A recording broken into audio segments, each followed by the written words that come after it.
At 9:15 in the evening, while the candles on my son's birthday cake were still warm and untouched, my sister stood up in the middle of a packed downtown Chicago steakhouse and screamed that I had betrayed the family.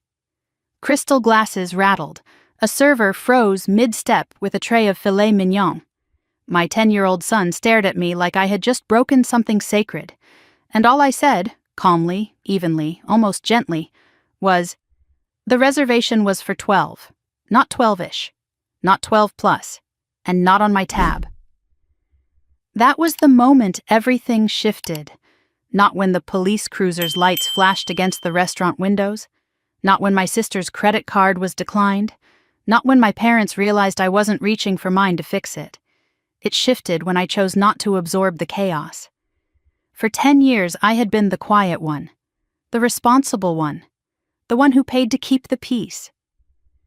That night, at my son Ethan's 10th birthday dinner, I stopped paying, and it cost more than lobster and wine. I'm Avery Morgan.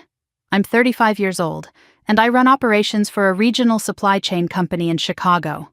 My entire life revolves around precision, capacity planning, contingency mapping. You cannot load more cargo onto a truck than its weight limit allows. You cannot stretch a 12-seat reservation into 22 without consequence. Systems collapse when boundaries are ignored. My sister Madison never believed in limits. Ethan's 10th birthday mattered to me more than I let on. 10 is a bridge year. Not a baby anymore. Not a teenager yet. A double-digit milestone.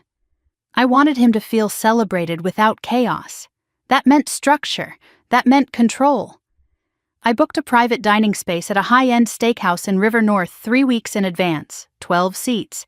Exactly 12. Me, Ethan, my husband Daniel, Ethan's 2 best friends and their parents.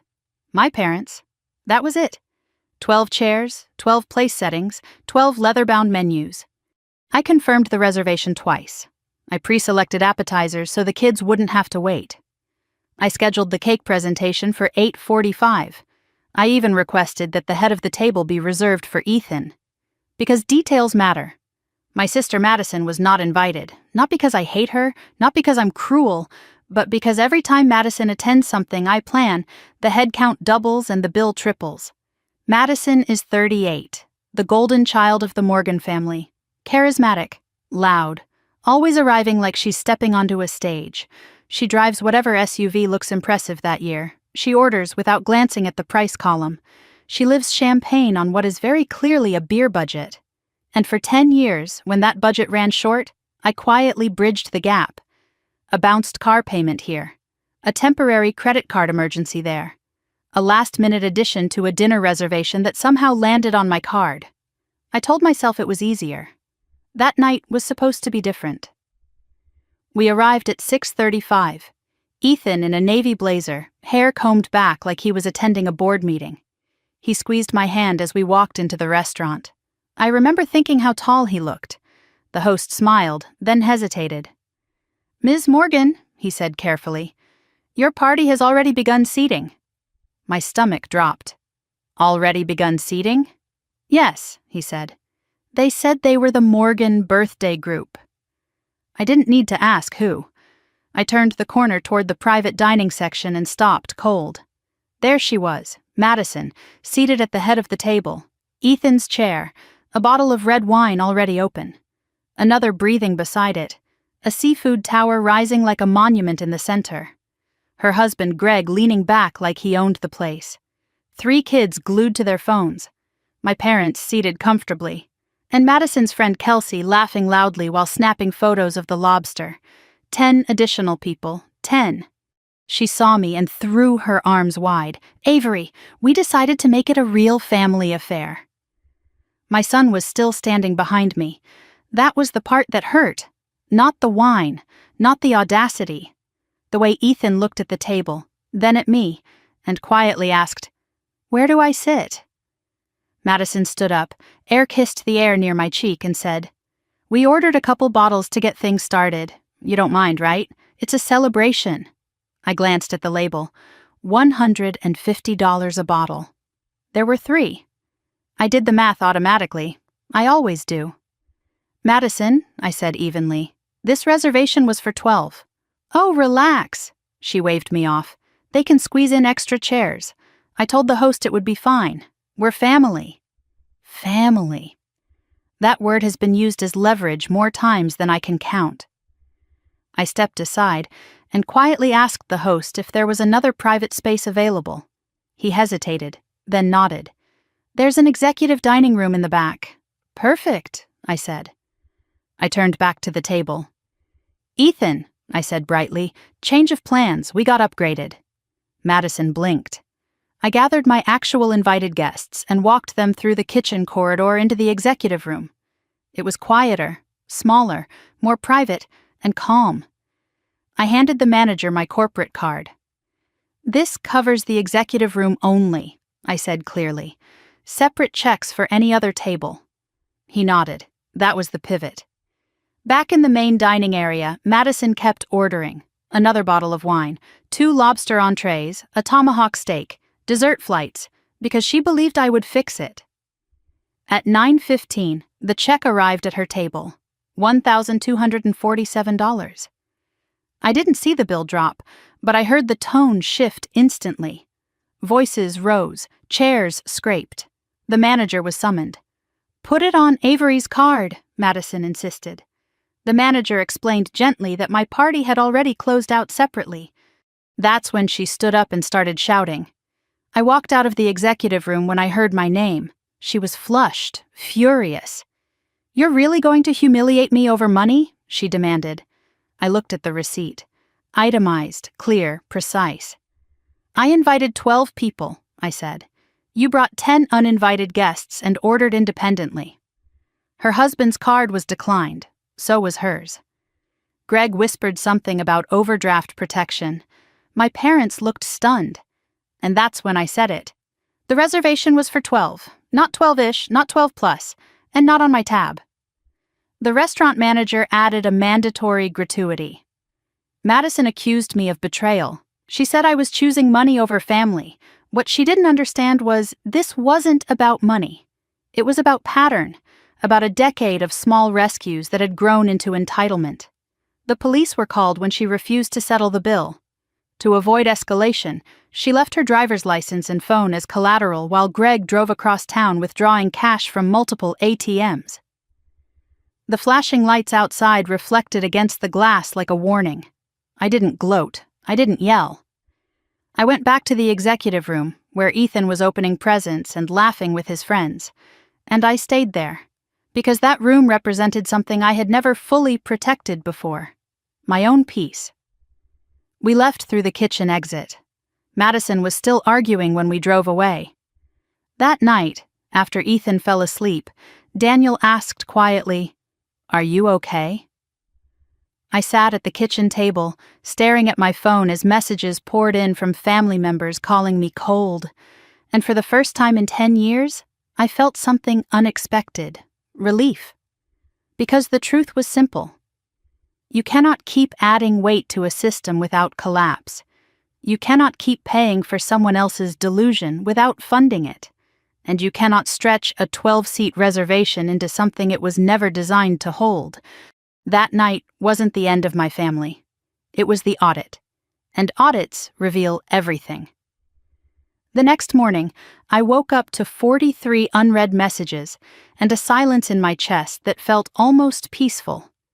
For 10 years, the morning after any family gathering usually came with damage control. Someone's feelings hurt. Someone's comment misunderstood.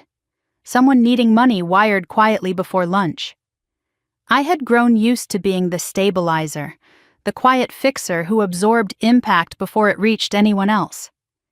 This time, I didn't move. I lay there for a full minute staring at the ceiling while the winter light filtered through the blinds. Daniel was already up, making coffee downstairs. Ethan was still asleep, one arm thrown over the drone he'd insisted on keeping beside his pillow. I picked up my phone. Madison had texted at least 12 times. "You embarrassed me. You made me look poor. Mom is crying. Dad is furious.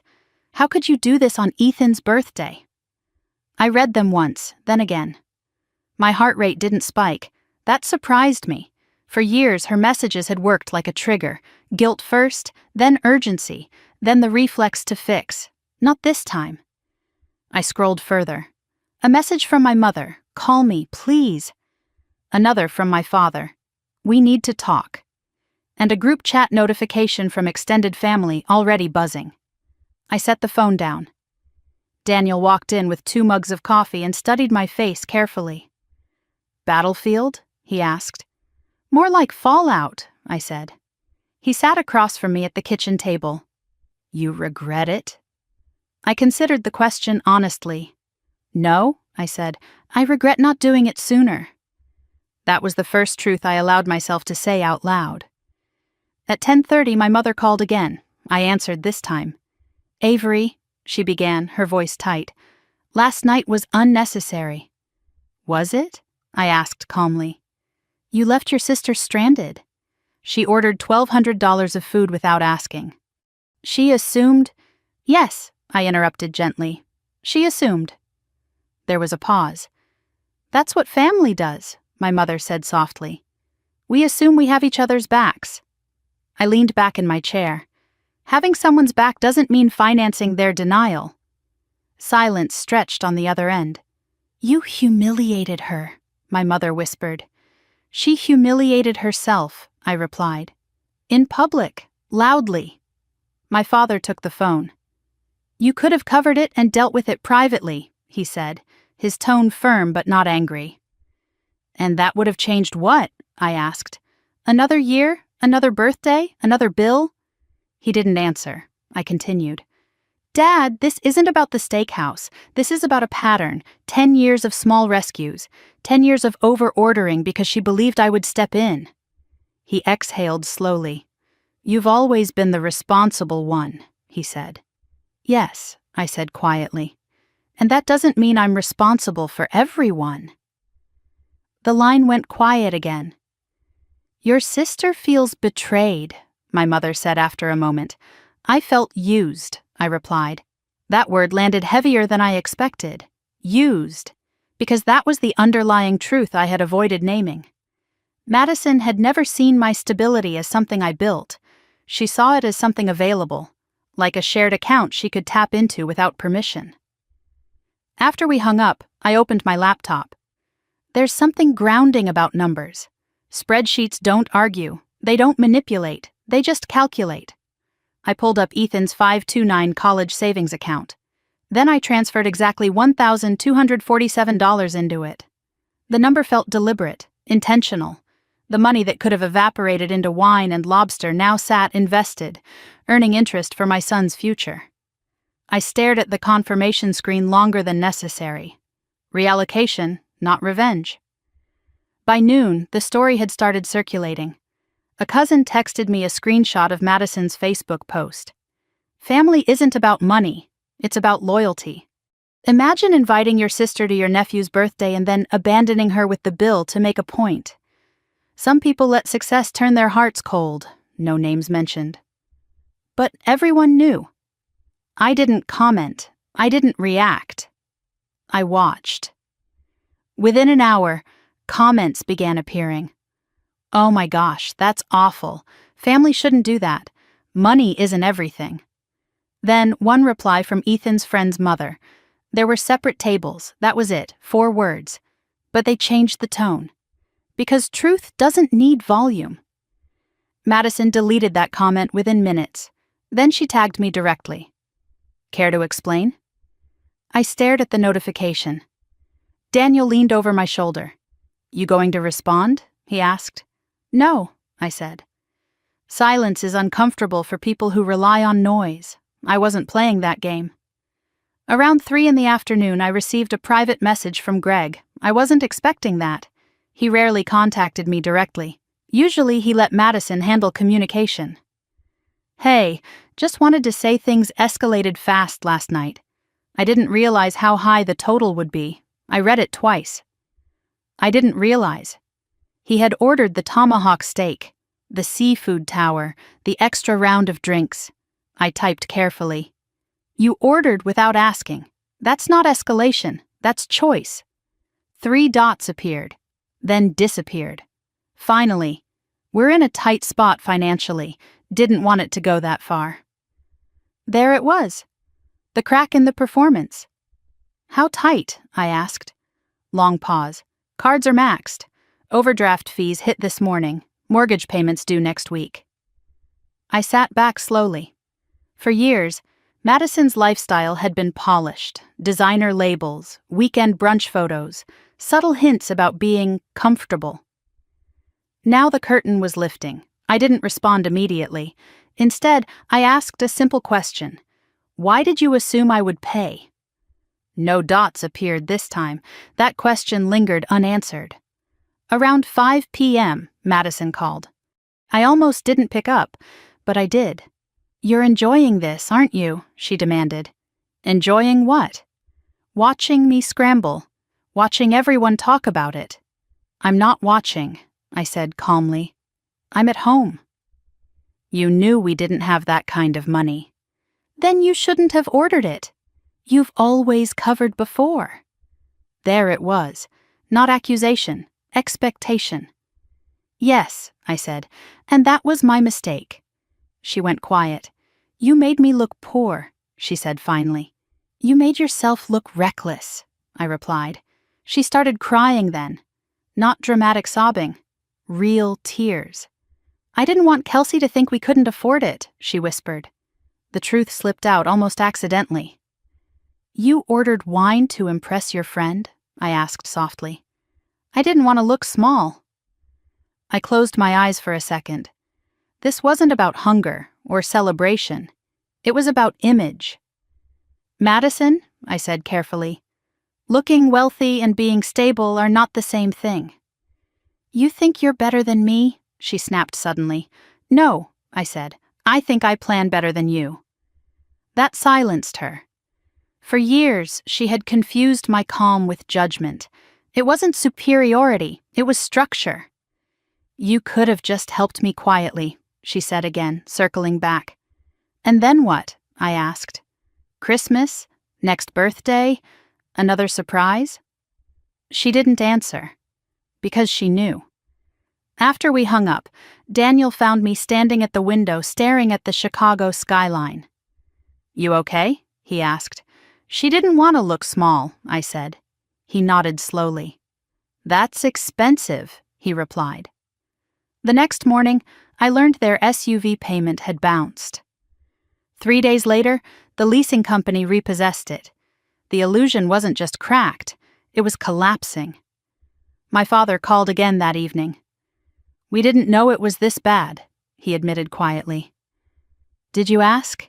I said gently. He didn't respond. For years they had defended her, enabled her, softened consequences before they landed. Now there was nothing to soften. She says you ruined her, my mother said in the background. I let that sit for a moment. Then I answered. I didn't ruin her, I said. I removed myself from the equation. That distinction mattered, because for the first time in a decade, I wasn't absorbing someone else's math. And when you stop absorbing, gravity does the rest. By the end of that week, the story had split into 2 versions. In Madison's version, I had staged a public betrayal. I had invited her, encouraged her to order, and then blindsided her to prove a point about money. In my version, I had enforced a boundary that should have existed 10 years earlier. The uncomfortable truth was that for most of our lives, the family preferred her version. Sunday came, and with it the usual standing invitation to my parents' house for dinner. For years, those Sundays had been predictable. Pot roast, football murmuring from the living room, Madison recounting some dramatic inconvenience that required sympathy or subtle financial assistance. Daniel asked if I wanted to go. Yes, I said. I'm not avoiding my own family. When we arrived, Madison's SUV was gone. The driveway looked strangely empty without it. Instead, Greg's older sedan was parked awkwardly near the curb. Inside, the tension was thick enough to feel. Madison was already there, seated stiffly at the dining table. No designer handbag in sight, no exaggerated entrance. Her eyes were puffy, but her posture was defensive. My mother busied herself in the kitchen as if chopping vegetables required extreme concentration. My father sat at the head of the table, expression neutral but tired. "Hi," I said simply. Madison didn't respond at first. Then she nodded once, curt. Ethan slipped past us and ran toward his grandfather, unaware of the temperature shift. We took our seats. For the first 10 minutes, conversation hovered on safe ground. School, weather, work, anything but the steakhouse. Then Madison set her fork down. "You really couldn't have handled that differently?" she asked, staring at her plate instead of me. I didn't raise my voice. "I handled it clearly. You made it public." "You made it public when you stood up and screamed." Her jaw tightened. I panicked. "Because the bill existed?" I asked. "Because you embarrassed me." I leaned forward slightly. "Madison, you were embarrassed because the reality didn't match the image." She looked up sharply. "You think I fake my life?" "I think you perform it," I said evenly. The table went silent. My mother finally spoke. She just wanted to be part of Ethan's birthday. "She was welcome to ask," I replied. "She's your sister," my mother insisted.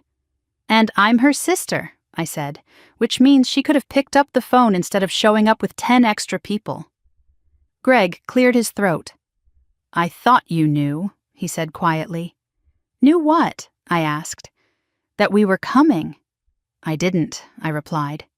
He looked genuinely uncomfortable. "She told me it was all set." There it was again, assumption layered on assumption. "Why would I book 12 seats and expect 22? I asked calmly. No one answered. Madison pushed her chair back slightly. "You've always acted like you're better because you manage money," she said. "Like that makes you morally superior." "I don't think I'm superior," I said. "I think I'm disciplined." She laughed bitterly. "You make spreadsheets for fun." "Yes," I said simply. My father rubbed his temples. "Enough," he muttered. But this wasn't enough. Not yet. "For 10 years, I continued, I've covered small things, quietly. I never asked for recognition. I never threw it in your face. But every time I paid, the assumption grew." "I never asked you to," Madison snapped. "No," I agreed. "You just expected me to." That hit. Greg looked down. My mother exhaled shakily. "She's under pressure," she said. "The mortgage, the kids, and I'm not?" I asked gently. "I have a mortgage. I have a child. I just don't hide it behind wine labels." Madison stood up abruptly. "You think I'm irresponsible. I think you're overwhelmed and pretending you're not." Her eyes flashed. "Don't psychoanalyze me." "I'm not," I said. "I'm stating facts." Silence again. My father finally spoke, voice lower than usual. "How bad is it?" he asked Greg. Greg hesitated, then answered. "About 60,000 in credit cards." My mother gasped. Madison shot him a furious look. "Why would you say that?" "Because it's true," he said quietly. The room shifted. Numbers have weight when spoken out loud. 60,000, my father repeated. Madison crossed her arms. "It's temporary." "It's not temporary if minimum payments are all you're making," I said before I could stop myself. She glared at me. "You don't get to lecture." "I'm not lecturing," I said. "I'm explaining why I didn't pay." My mother sank into a chair. "We didn't know," she whispered. "That's the problem," I said softly. "No one asks." For years, Madison's crises had been softened before they fully surfaced. My parents assumed she'd figure it out. I assumed if I stepped in quietly it would stabilize things. We were all enabling something. Greg ran a hand through his hair. "The SUV got repossessed," he said quietly. The room froze. "When?" my father asked. "Tuesday." Madison looked like she might cry, but anger hardened her face instead. "You're all enjoying this," she said. "No," I replied immediately. "I'm relieved." She stared at me. "Relieved?" "Yes, because now it's honest."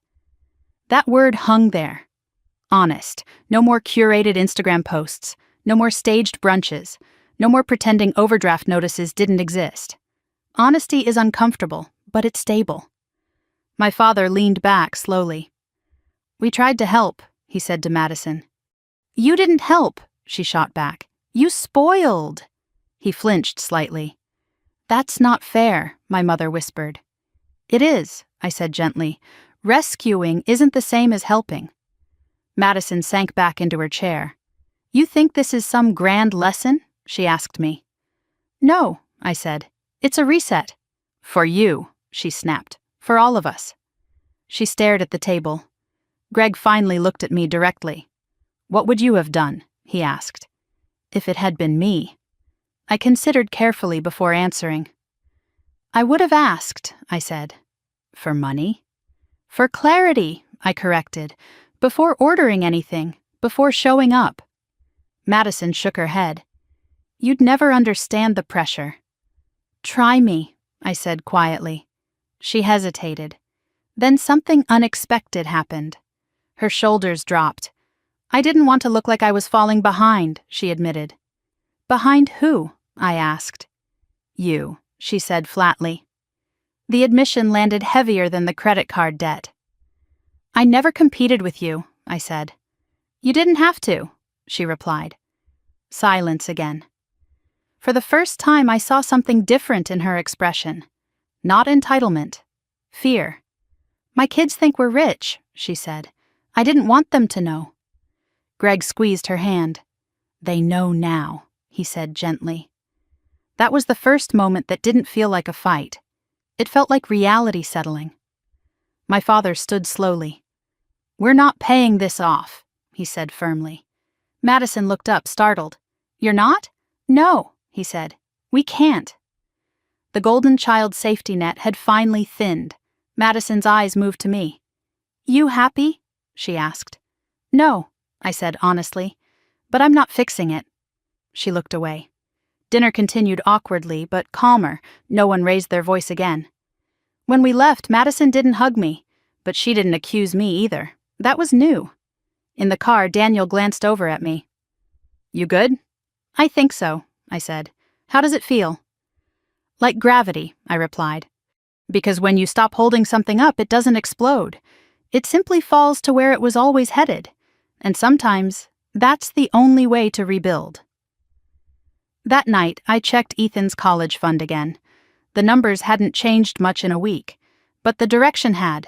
Upward, slowly, steadily, without performance, without drama, just growth. And for the first time in a long time, that felt like enough. Monday morning felt sharper than usual, not because of the emails stacked in my inbox or the weekly operations review waiting on my calendar. It felt sharp because for the first time in years, I wasn't carrying a hidden side account in my head labeled Madison Emergency. I walked into the office at 8 sharp, coffee in hand, heels clicking against polished concrete.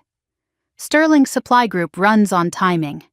Trucks don't care about family drama. Freight doesn't adjust itself for emotional turbulence. And that steadiness grounded me. My assistant, Carla, looked up as I passed her desk. "You look lighter," she said carefully. "Do I?" I asked. "Like you stopped holding something." I almost laughed. Something like that. In the conference room, the leadership team gathered around the long glass table. Screens lit up with shipment routes, capacity charts, vendor delays, control, structure, accountability. If a supplier overpromises and underdelivers, we don't quietly absorb the loss. We renegotiate, or we cut ties. I realized halfway through the meeting how absurd it was that I had applied stricter standards to warehouse contracts than to my own family. At 10:30, my phone buzzed with a notification. Credit monitoring alert. I frowned and opened it.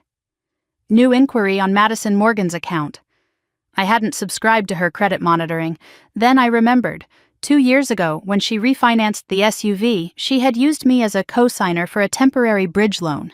She swore it would be short-term, 90 days. I had insisted on removing my name afterward. Had I? My stomach tightened. I stepped out of the conference room and called the bank. After 15 minutes navigating automated prompts, I reached a representative. Yes, the woman confirmed. You are listed as a secondary contact on an auto lease account. Secondary contact. Not cosigner, but close enough. And what does that mean? I asked evenly. It means in the event of default, we notify you. I closed my eyes briefly. Has there been a default? There was a missed payment. The vehicle has been repossessed. The account is in collections. I felt heat rise in my chest. And my liability? You are not financially responsible for the balance, she said. However, your name is attached as a reference. A reference. The word tasted sour. Remove me, I said.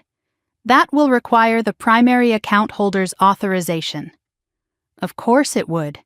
When I hung up, my pulse was steady, but my mind was racing. 10 years of small rescues. 10 years of blurred lines. Had I ever fully separated? I texted Madison. We need to talk about the lease. Her response came within seconds. You're not on it. I called her. She answered on the second ring. I'm not responsible for your SUV, I said immediately. You're not, she snapped. Relax.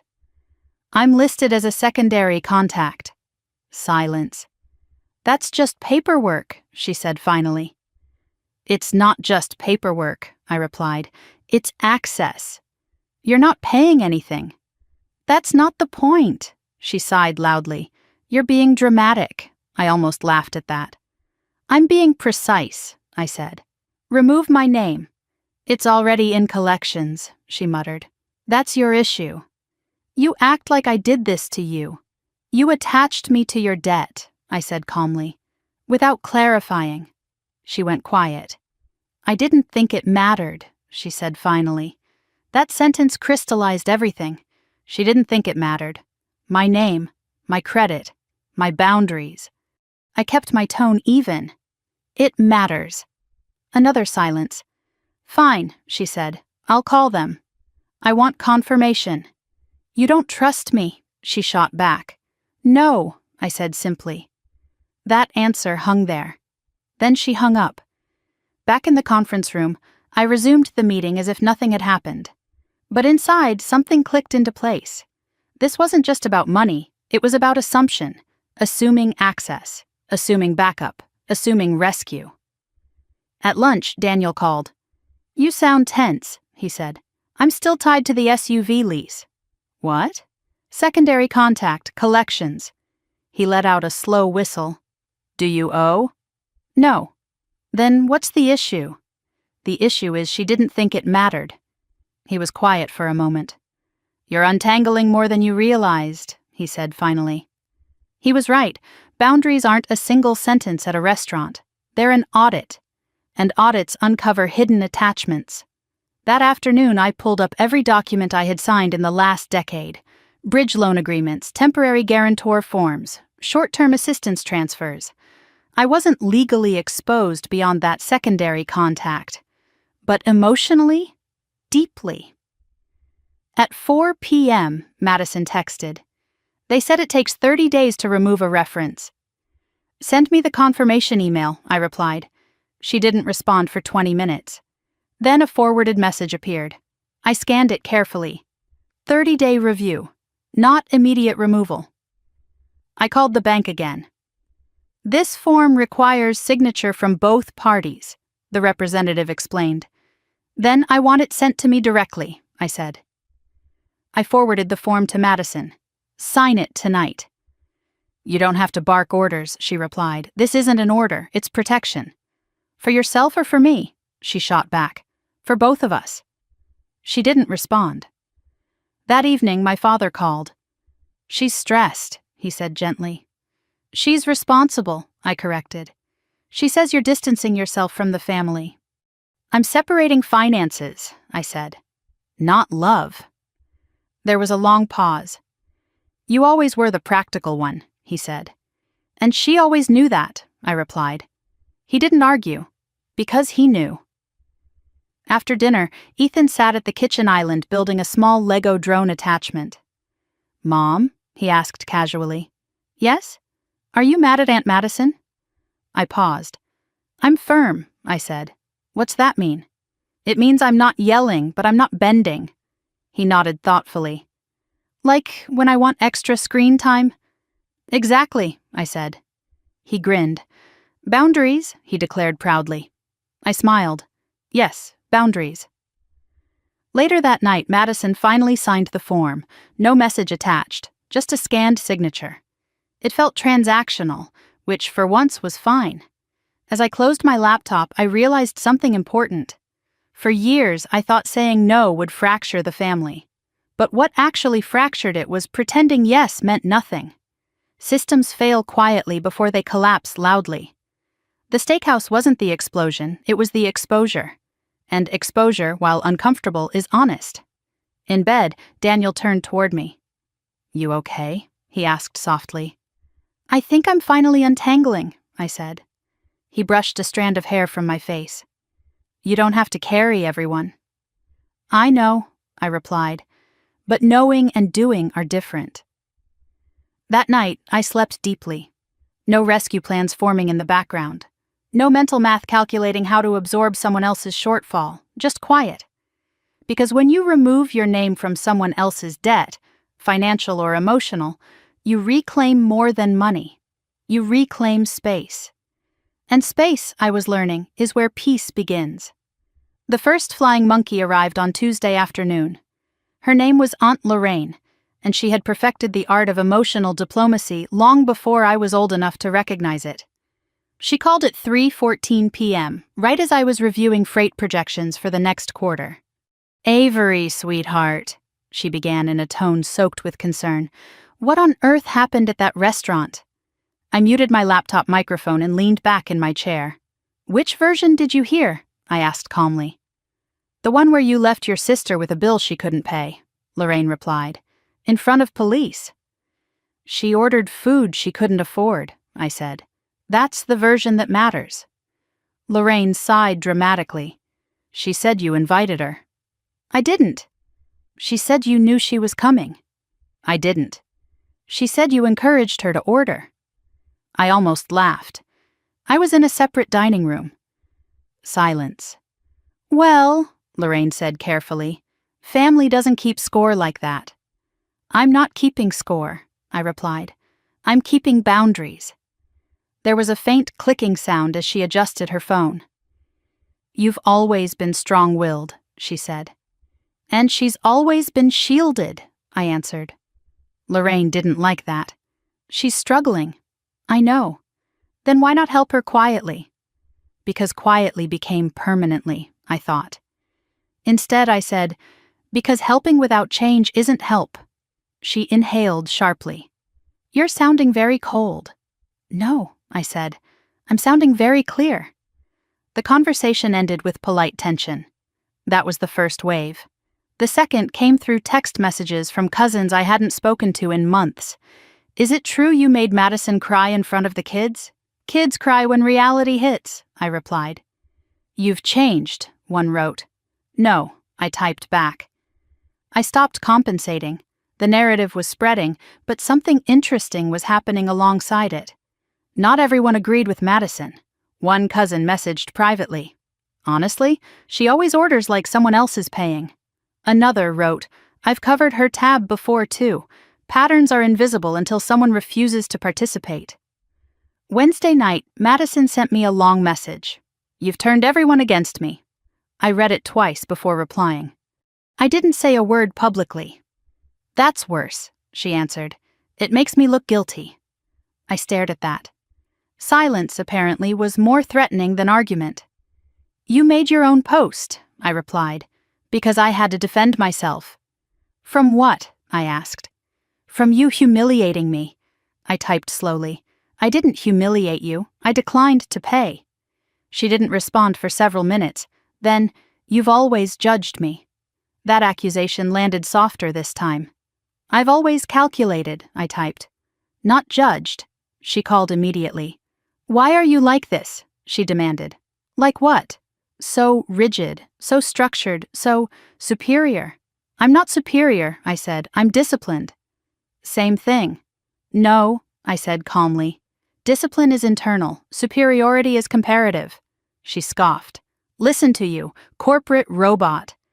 Listen to you, I replied evenly, still avoiding the numbers. Silence. You think I don't know we're in trouble? She asked quietly. I think you didn't act like it. You think I wanted this? I think you avoided it. Her breathing shifted. You don't know what it's like, she whispered.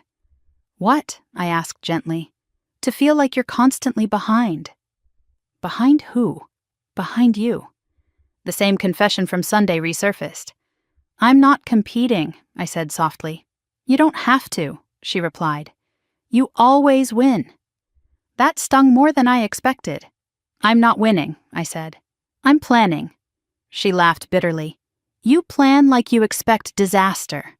I plan like I expect reality. She went quiet. I can't sleep, she admitted suddenly. I hadn't expected that. Because of the debt? Because of everything, she said. The SUV, the credit cards, the way people are looking at me. I didn't soften my tone. They're looking because the performance stopped. That's cruel.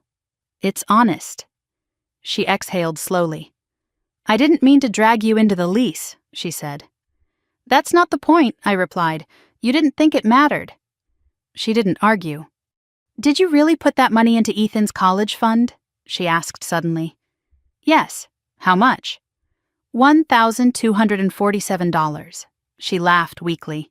You memorized it. Yes. Of course you did. Numbers anchor me. They always have. I'm not your enemy, I said quietly. You feel like one. Because I stopped absorbing impact. She didn't respond. I'm not fixing this, I continued, but I'm not rooting against you either. There was a long pause.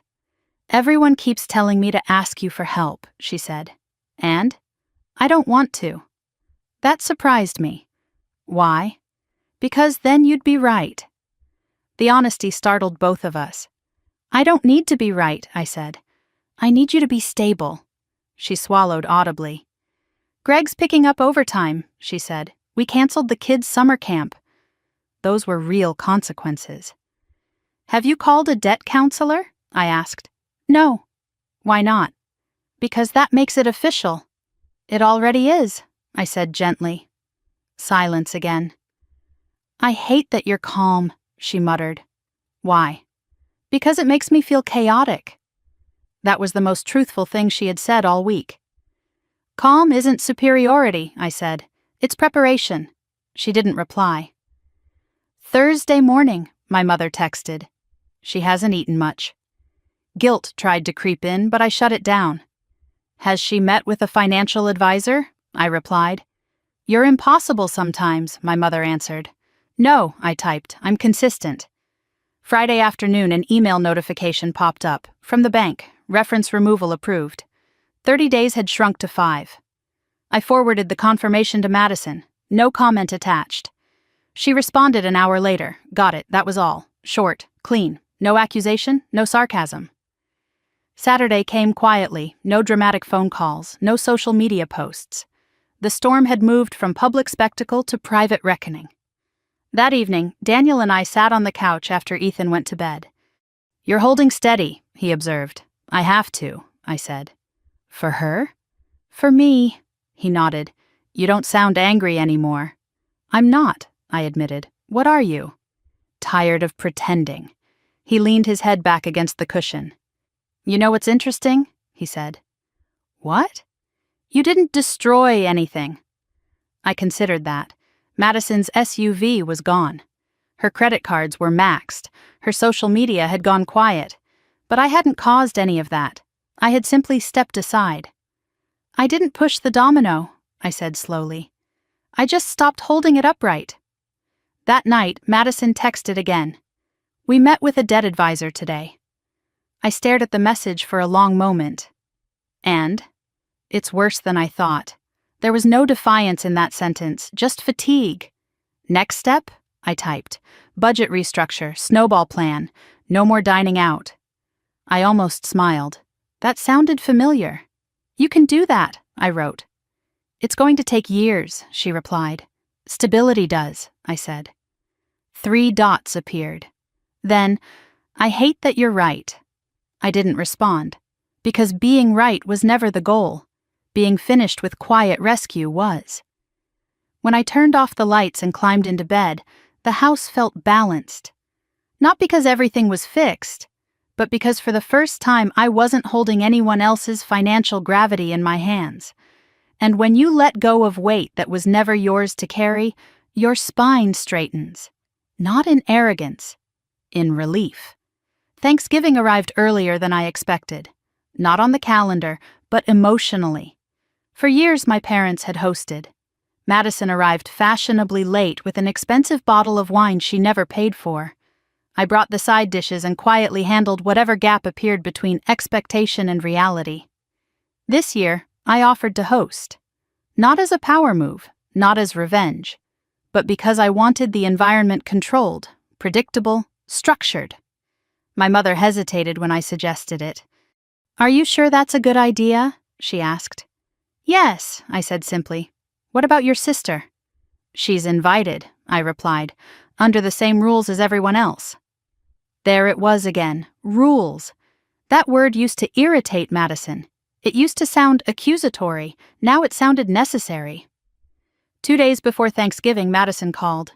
"We're coming," she said. "I assumed you were," I replied. Her tone was cautious. "What's the plan?" "Dinner at 2. Bring a side if you'd like." "Just a side?" "Yes. No elaborate catering orders, no seafood towers, no expensive wine performance." Silence. "Okay," she said. No sarcasm, no edge, just okay. That alone told me things were shifting. Thanksgiving morning, I woke before sunrise. Chicago was cold and gray outside the windows. The house quiet. I moved through the kitchen methodically, turkey prepped, potatoes simmering, cranberry sauce chilling. Daniel handled the folding tables in the dining room. Ethan helped arrange place cards, carefully writing names in block letters. "How many seats?" he asked. 12, I said without hesitation. He smiled faintly. "Exactly?" "Exactly." He nodded. At 1:45, the first car pulled into the driveway. My father carried a pie. My mother brought flowers. They looked slightly nervous. "Smells wonderful," my mother said as she stepped inside. "Thank you," I replied. No tension yet. At 2:10, an older gray sedan parked at the curb, not an SUV. Madison stepped out wearing jeans and a simple sweater. No designer coat, no dramatic entrance. Greg followed, carrying a glass dish of green beans. The kids trailed behind them, quieter than usual. For a moment, we just looked at each other. "Hi," she said. "Hi." No air kisses, no performance. She stepped inside. "This is nice," she said softly, glancing around. "Thank you." She placed the green beans on the counter. "I made them," she added quickly. "No catering." "I didn't expect any," I said. She almost smiled. Dinner started smoothly. Conversation stayed light at first. School updates, weather complaints. Greg mentioned overtime hours at work. My father asked about Ethan's soccer season. Madison didn't dominate the table. She listened. That alone felt foreign. Halfway through dinner, my mother reached for the wine bottle. "It's just a house red," I said casually. "Nothing fancy." Madison's eyes flickered briefly toward it. Then she nodded. "That's fine." Fine. The word carried weight. At dessert, my father cleared his throat. "I want to say something," he began. Everyone paused. "We haven't handled things well," he said carefully. "We've tried to protect, and sometimes protecting means preventing people from learning." He glanced at Madison. She didn't interrupt. "We thought helping was love," he continued, "but sometimes helping was avoidance." My mother wiped at her eyes quietly. Madison looked down at her plate. I didn't speak. This wasn't my apology to deliver. Greg squeezed Madison's hand gently. "We're working on it," he said. "Debt plan, budget, no new credit." My father nodded slowly. "That's good." Madison finally looked at me. "I signed up for financial counseling. she said. I know, I replied. How? You told me. She nodded once. I didn't want to, she admitted. It felt humiliating. And now? It feels structured. That word again. Structured. I met her gaze. Structure isn't punishment, I said. It's protection. She held my eyes for a second longer than usual, then looked away. Later, as dishes were being cleared, Madison approached me in the kitchen, alone. You didn't gloat, she said quietly. I had nothing to gloat about. You could have. No, I said. That wouldn't help. She leaned against the counter. I hated you that night, she admitted. I figured. I thought you wanted me to fail. I shook my head. I wanted you to stop pretending, she swallowed. Same difference. It's not, I said gently. There was a long pause. You really moved that money to Ethan's college fund? She asked again. Yes. Greg said that was smart. It was deliberate. She nodded slowly. I would have spent it, she said. I know. There was no accusation in that, just acknowledgement. I'm tired, she whispered suddenly. Of what? Performing. That word again. Performance. I didn't soften my voice. Then stop. She laughed weakly. You make it sound easy. It's not easy, I said. It's simple. She looked confused. Simple and easy aren't the same. She considered that. You think I can fix this? She asked. Yes. Why? Because now it's visible. She stared at the counter. You don't sound angry anymore, she said. I'm not. What are you? Clear. She nodded slowly. I don't know how to be like that. You don't have to be like me, I said. You have to be consistent. Her phone buzzed in her hand. She glanced at it and sighed. What? I asked. Credit card alert, she muttered. Interest posted.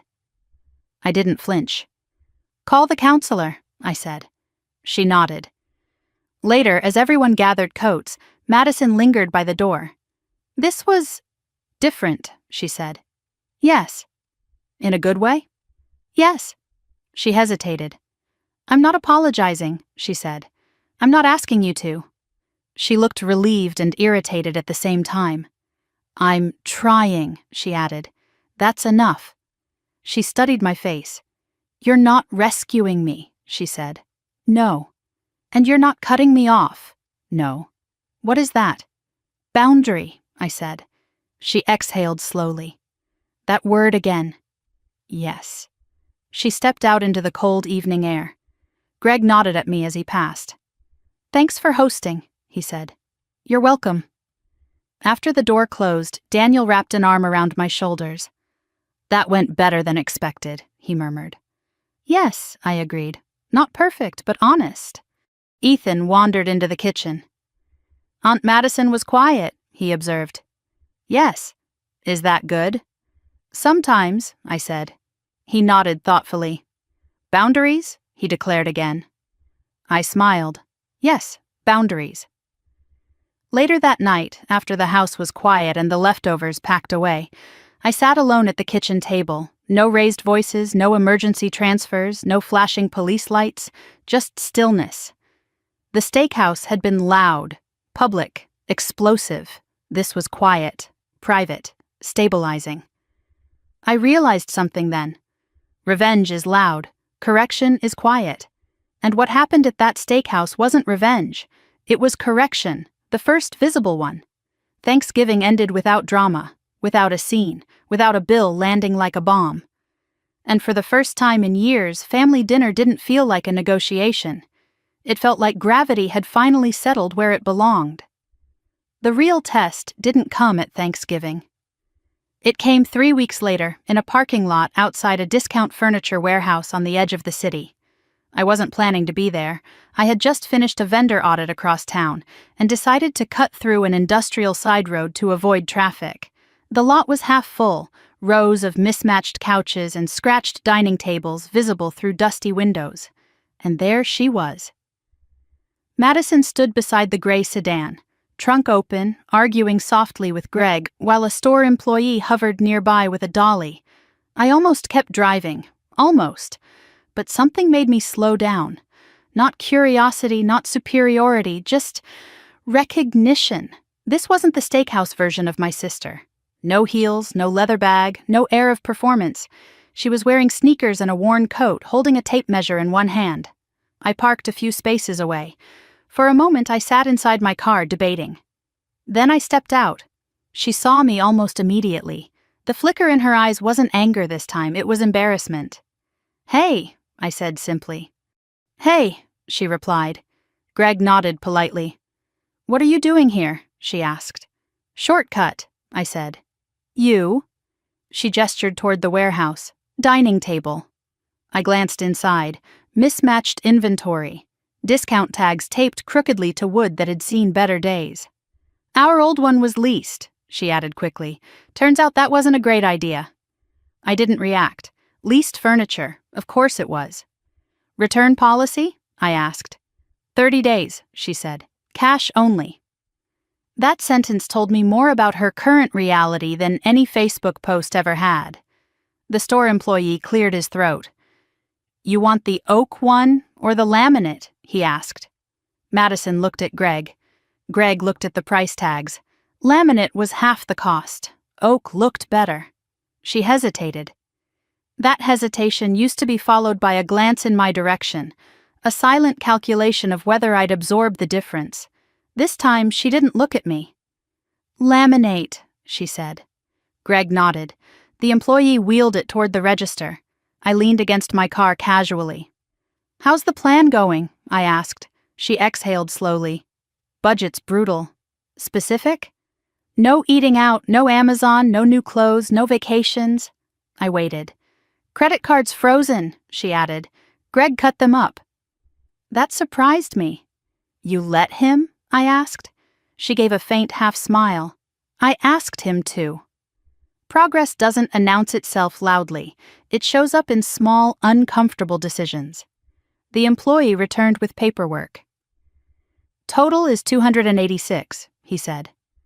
Madison pulled out a debit card. I watched carefully. No glance at me. No subtle expectation. The card processed. Approved. She exhaled. Not dramatic. Just steady. "That felt different," she said quietly once the employee walked away. "What did?" I asked, paying without wondering if it would bounce. I nodded. "That's stability."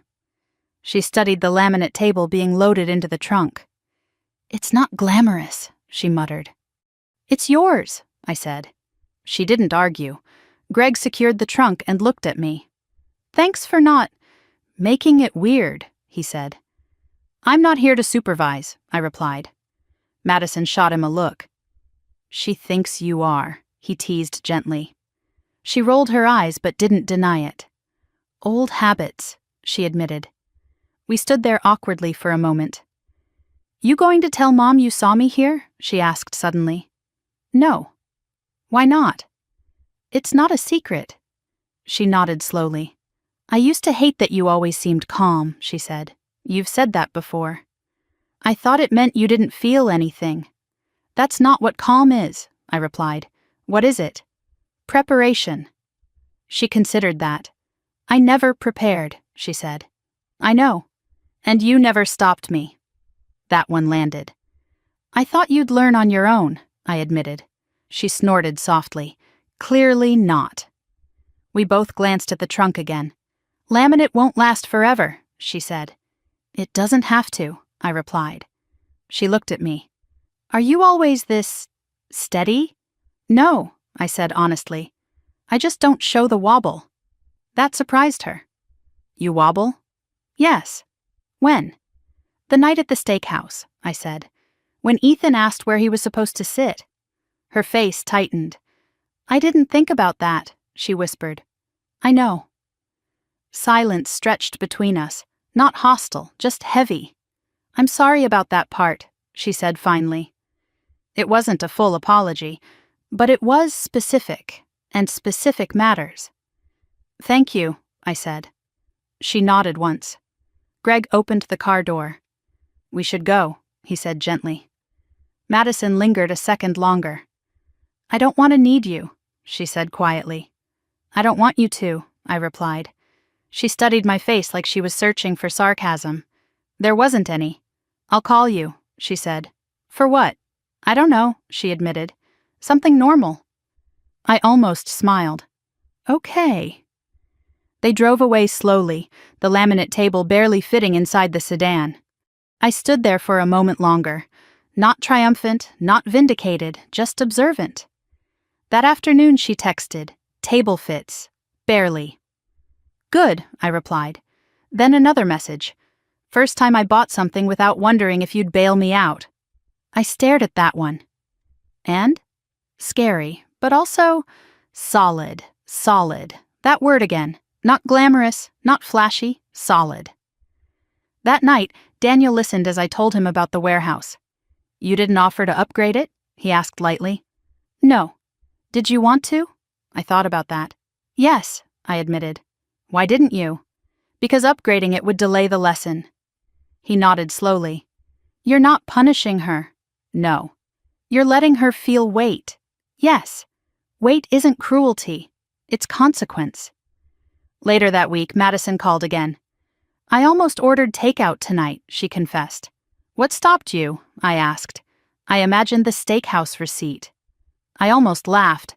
Trauma can be educational, I said. She groaned. Don't turn it into a TED Talk. I smiled despite myself. Fine. Do you think people still talk about it? She asked suddenly. Yes, I said honestly. She winced. But they'll stop, I added. When? When there's nothing new to say. She was quiet. So consistency is the cure? She asked. Yes. Silence. I hate that you're right, she muttered again. I didn't respond, because this wasn't about being right. It was about not being needed. Friday evening, my father called. She seems different, he said carefully. Yes. She didn't ask us for money this week. That's good. He paused. I think we made it too easy. Yes. He sighed. I don't know how to help now. Support without rescuing, I said. He didn't respond immediately. That's hard. Yes. Harder than writing a check. Yes. The truth settled between us. That night, I opened Ethan's college fund again. Small growth, slow accumulation, nothing dramatic, just upward. I closed the laptop and sat back. At the warehouse parking lot, I hadn't felt powerful. I had felt detached. And that detachment wasn't cruelty. It was separation. When you stop carrying someone else's financial gravity, you notice how much energy you regain. Energy for your child, for your marriage, for yourself. The laminate table probably wasn't impressive, but it was paid for, in full, without me. And that mattered more than oak ever would. The rumor didn't die quietly. It resurfaced in the most inconvenient place possible, Ethan's school fundraiser gala in early spring. The event was held in the gymnasium, decorated with white string lights and silent auction tables arranged in neat rows. Parents in semi-formal attire mingled with paper wine cups and bidding sheets clipped to clipboards. I almost didn't attend. But Ethan had worked on a robotics project that was being displayed near the stage, and I wasn't going to miss that. Daniel walked beside me as we entered. You good? He asked quietly. Always, I said. That wasn't entirely true. The moment we stepped inside, I felt eyes flick toward us. Recognition. Whispers. Not malicious exactly, just curious. The steakhouse story had traveled further than I anticipated. I kept my posture steady. Control is contagious. As we approached Ethan's display table, I saw Madison standing at the check-in desk. Volunteering. She was wearing a simple black cardigan and jeans, hair pulled back. No dramatic jewelry, no oversized bag. She saw me. There was a flicker, an old instinct to perform, but it faded quickly. Hi, she said. Hi. You look official, she added, glancing at my blazer. It's a fundraiser. She gave a small nod. Right. A woman standing beside her turned and smiled at me.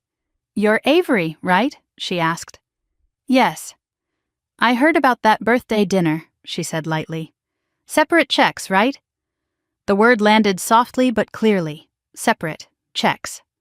Madison's shoulders tensed. The room seemed to tilt for a second. I didn't flinch. Yes, I said calmly. Separate checks. The woman laughed awkwardly. Well, bold move. Necessary, I replied. She nodded and drifted away. Madison kept her eyes on the sign-in sheet. I'm sorry, she muttered. For what? For that. You didn't say it. She exhaled slowly. I know. A father from Ethan's soccer team approached. Hey, Avery, he said.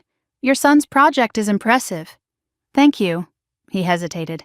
Look, I don't know what happened with your sister, but I respect what you did.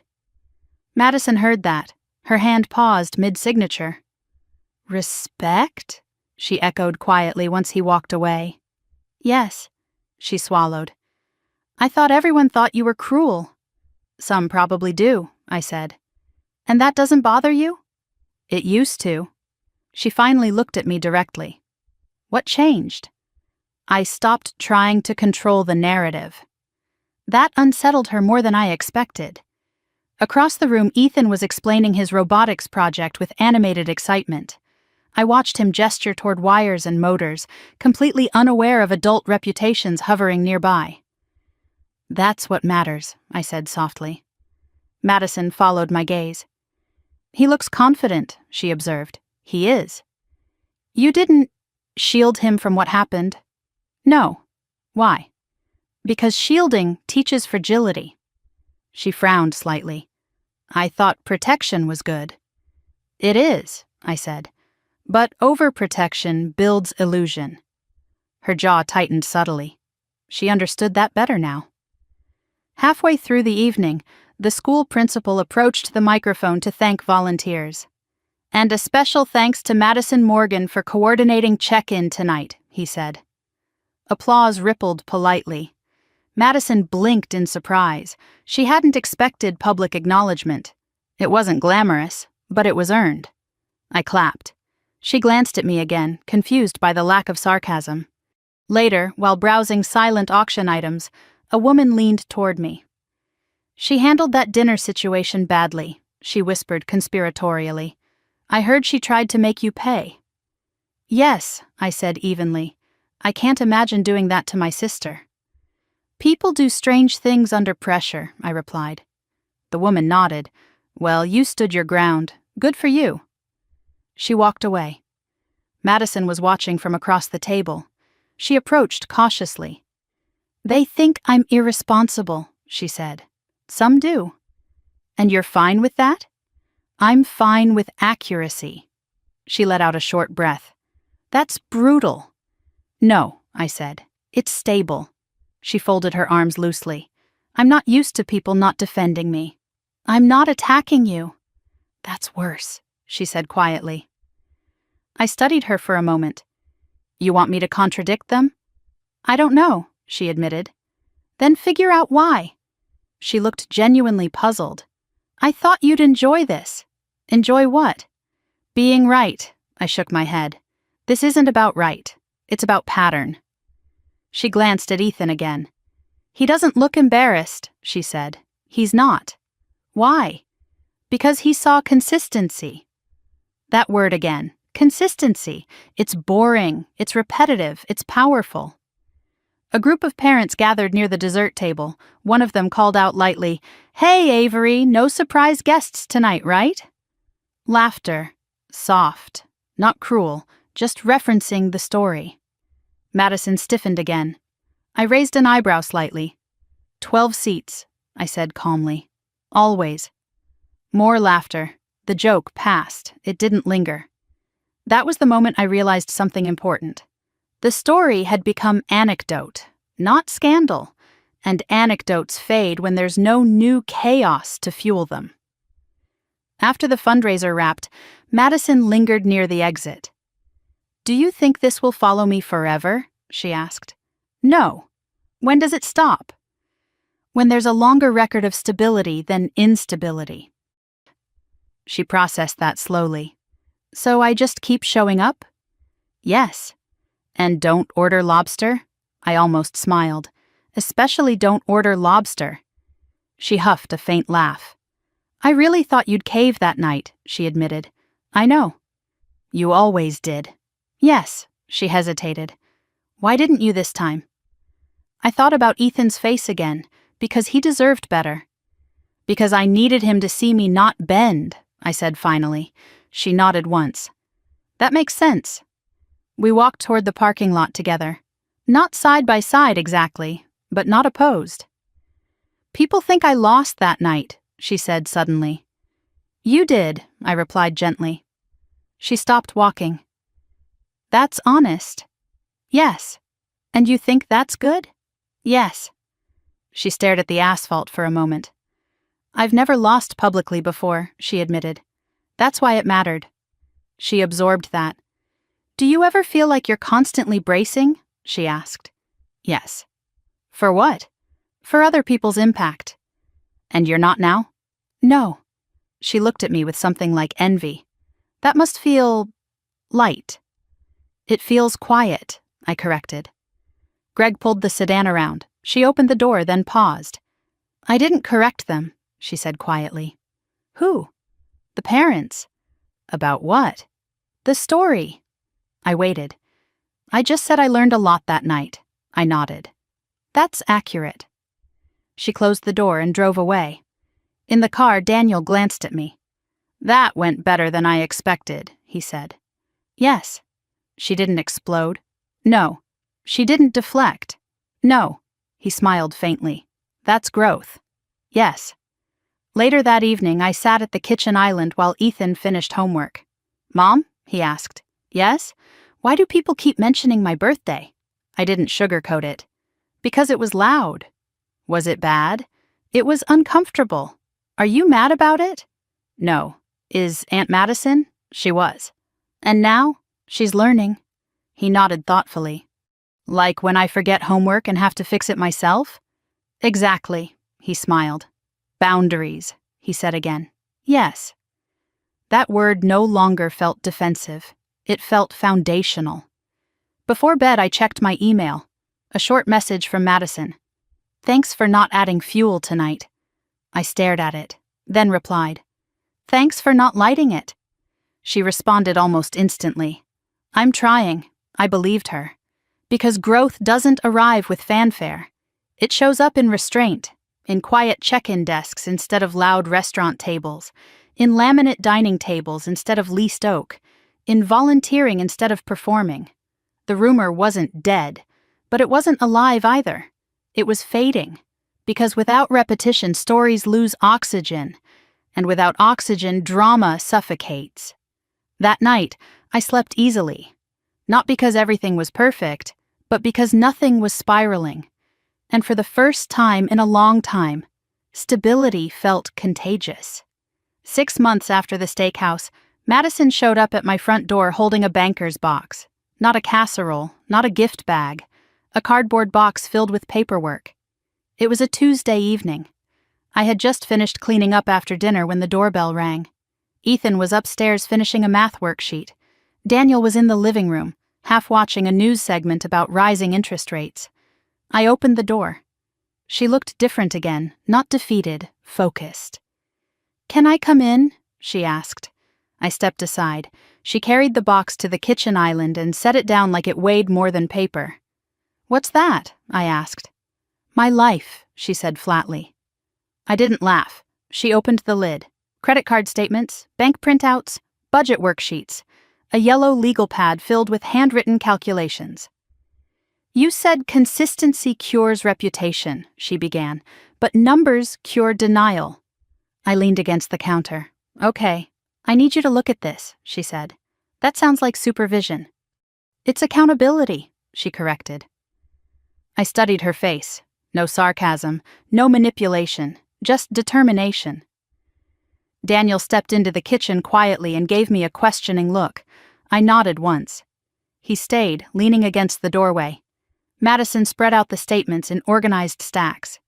6 credit cards, she said. All frozen. 2 are now under hardship programs. 1 we settled. You settled? I asked. Yes. For how much? 40%. I blinked. Greg negotiated, she added. Turns out collection agencies don't like drawn-out court costs. That surprised me. You hired an attorney? No, she said. We Googled. I almost smiled. Snowball plan? I asked. Yes. Emergency fund? 500 so far.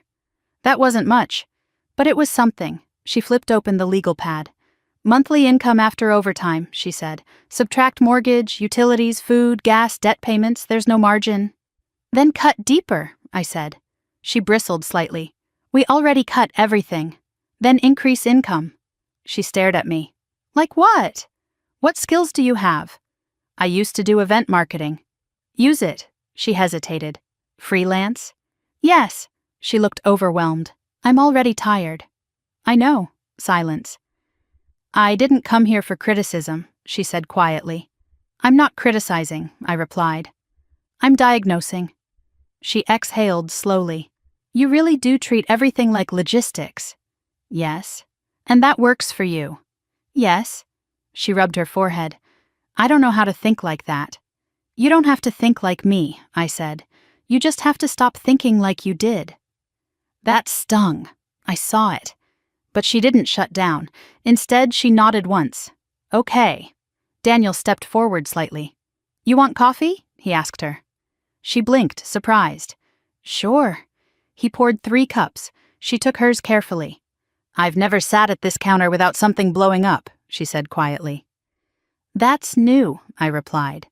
She flipped to another page. I tracked every dollar for 3 months, she said. Every coffee, every subscription, every fee. And? It was humiliating. Yes, I said, but it was clear. Clarity again. She pointed to a highlighted section. Dining out was insane. I didn't comment. Wine alone, she added, shaking her head. Silence settled. Then she looked up at me. I don't want to live like that anymore. That was different from I don't want to look like that. It was internal, not external. What do you want? I asked. Stability, she said immediately. The word came without hesitation. Then act like someone who values it, I replied. She stared at the stack of papers. I used to measure my life by appearance, she said slowly. Now I measure it by balances. That's progress, she swallowed. I used to resent you, she said. I know. I thought you were judging me. I wasn't. I know that now. We sat in silence for a moment. Then she asked something unexpected. Did you ever feel tempted to bail me out? Yes, I said honestly. When?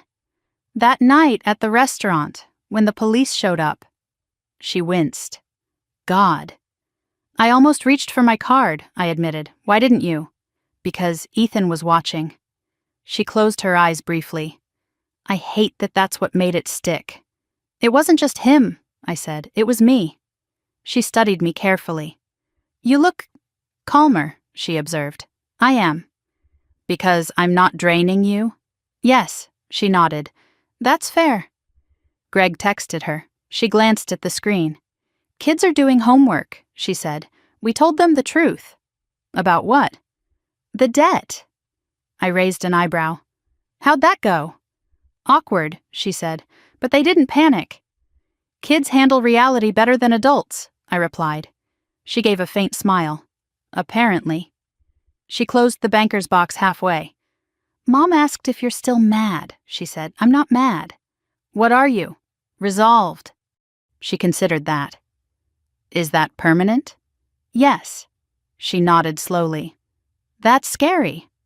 Only if you plan to cross it again. She didn't argue. Instead, she asked something I didn't expect. Do you think we'll ever be close? The question felt fragile. Close doesn't mean merged, I said carefully. What does it mean? Honest. She absorbed that. We've never really been honest, she admitted. No. Why? Because honesty is uncomfortable. She nodded once. I'm uncomfortable now, she said. Good. She rolled her eyes slightly. Of course you'd say that. I smiled faintly. It means you're not performing. She looked around the kitchen. Your house feels steady, she said quietly. It is. Mine feels like triage. Triage becomes routine, I replied. She took a long sip of coffee. I don't want to compete with you anymore, she said. You never had to. I know that now. Silence settled again. She closed the banker's box fully this time. I didn't come for money, she said. I know. I came because I didn't want to hide. That mattered more than she realized. You don't have to hide, I said. She nodded. Thank you. It wasn't dramatic. It wasn't theatrical. It was measured. As she stood to leave, she hesitated at the door. You're not my safety net anymore, she said. No. But you're not my enemy. No. She gave a small nod. That's better. After she left, Daniel exhaled slowly. That was different, he said. Yes. She didn't try to manipulate. No. She asked for accountability. Yes. He smiled faintly. That's growth. I walked back to the kitchen island and touched the edge where the banker's box had rested. For years, our conversations had revolved around crisis. Now they revolved around calculation, not glamorous, not loud, just structural. Later that night, I checked Ethan's college fund again. The number had grown slightly. Compound interest doesn't shout. It accumulates. Like discipline, like stability, like boundaries. My phone buzzed. A text from Madison. Signed up for a freelance event contract. Small one, but paid up front. I stared at the message. That's good, I replied. She sent another. It's not champagne. I smiled. Beer budget, I typed. She responded with a simple, solid. I set the phone down and turned off the kitchen lights. 6 months ago, the story was about a restaurant and a receipt. Now it was about balance sheets and bankers' boxes. Not revenge, correction. And correction, when accepted, doesn't fracture a family. It reshapes it. Quietly. The first real test of her consistency didn't come from a bill. It came from temptation. Late March in Chicago brings that strange, deceptive warmth that makes you think winter is over when it isn't. Madison called me on a Thursday afternoon sounding unusually bright. Guess what? She said. That tone worries me, I replied. I got offered a contract, a real one. For what? Corporate event coordination, downtown hotel, 2-day conference. They need someone to handle vendor logistics. I smiled faintly despite myself. Vendor logistics? Yes, she said. Apparently I'm good at organizing chaos. Apparently. They're paying $5,000. That caught my attention. Gross or net? She paused. Gross. Taxes? I know. Upfront deposit? Half. That was better. And expenses? I asked. Covered. There was a small silence. Okay, I said. That sounds solid. It is, she replied. But there it was. But what? They want me to host a preview dinner for the executive team next week. I closed my eyes briefly. And? They're not covering that part. How much? She hesitated. Probably around $2,000. Madison. I know, she said quickly. But it's networking. It's optics. Optics. That word used to justify everything. Are you fronting it personally? I asked. Yes. With what margin? Silence. 0, she admitted. I leaned back in my chair at my office desk. You just crawled out of a $60,000 hole, I said, and your first instinct is to dig again. It's an investment, she insisted. Is it? I asked calmly. It could lead to more contracts. Could. She exhaled sharply. You're going to say no. I'm going to ask you math. She went quiet. Okay, she said reluctantly. 5,000 gross, I said. After taxes? Maybe 3,800. Minus 2,000 dinner? 1,800. Minus overhead? 1,400. Minus your time? Silence. It's visibility, she argued weakly. Visibility doesn't pay interest, I said. She didn't respond immediately. I don't want to look small, she whispered. That again. Who defines small? I asked. They're executives. And you're a contractor. That sounds lesser. No, I replied. It sounds accurate. Silence. Why do you always cut the romance out of things? She asked. Because romance is expensive. She laughed despite herself. You're impossible. I'm consistent. She grew quiet. I almost booked the restaurant already, she admitted. With what card? My debit. Margin? None. I stood and walked to the window overlooking the Chicago skyline. Madison, I said carefully, are you building a business or rebuilding a performance? She didn't answer for a long time. I don't know, she finally said. That's the problem. She sighed. I don't want to miss the opportunity. Opportunity doesn't require self-sabotage, I said. Silence stretched. I hate that I still think like that, she whispered. That's habit, I replied. How do I stop? Pause, I said. Before spending. I paused, she protested. I called you. That was true. You paused, I agreed. Good, she exhaled shakily. What would you do? Negotiate, I said. For what?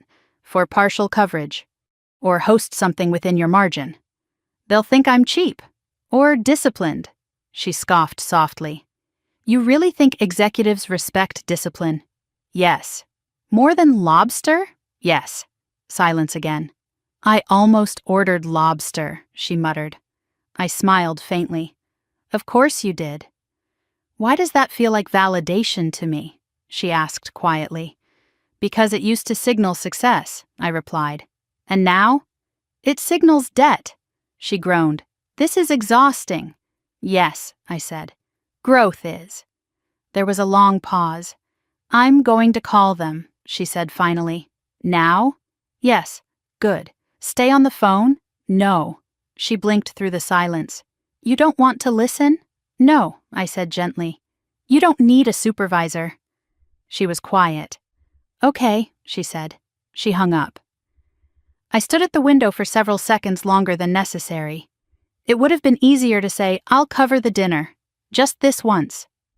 But just this once was the phrase that had built a decade of instability. An hour later, my phone buzzed. They agreed to cover half, she texted. I smiled.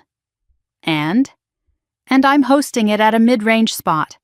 No seafood towers. Good, I replied. There was another message.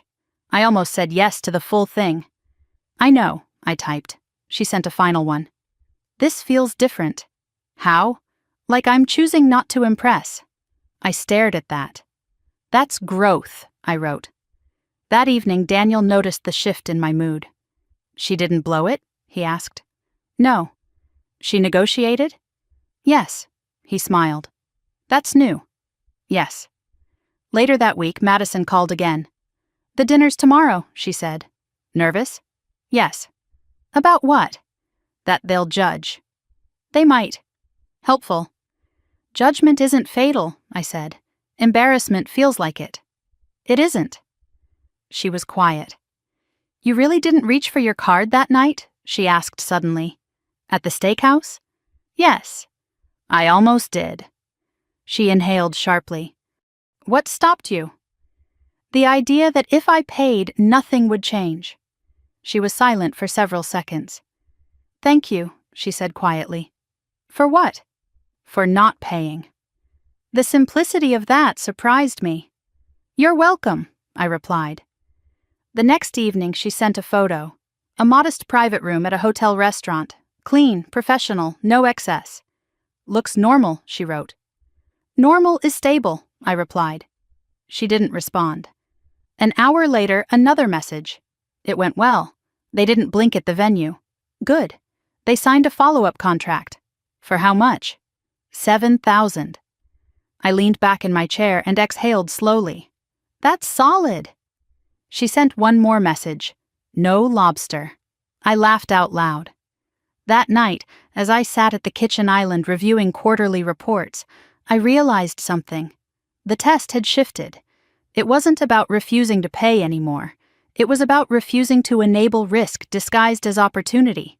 And she had passed. Not perfectly, but intentionally. Before bed, Ethan padded into the kitchen. "Mom." "Yes?"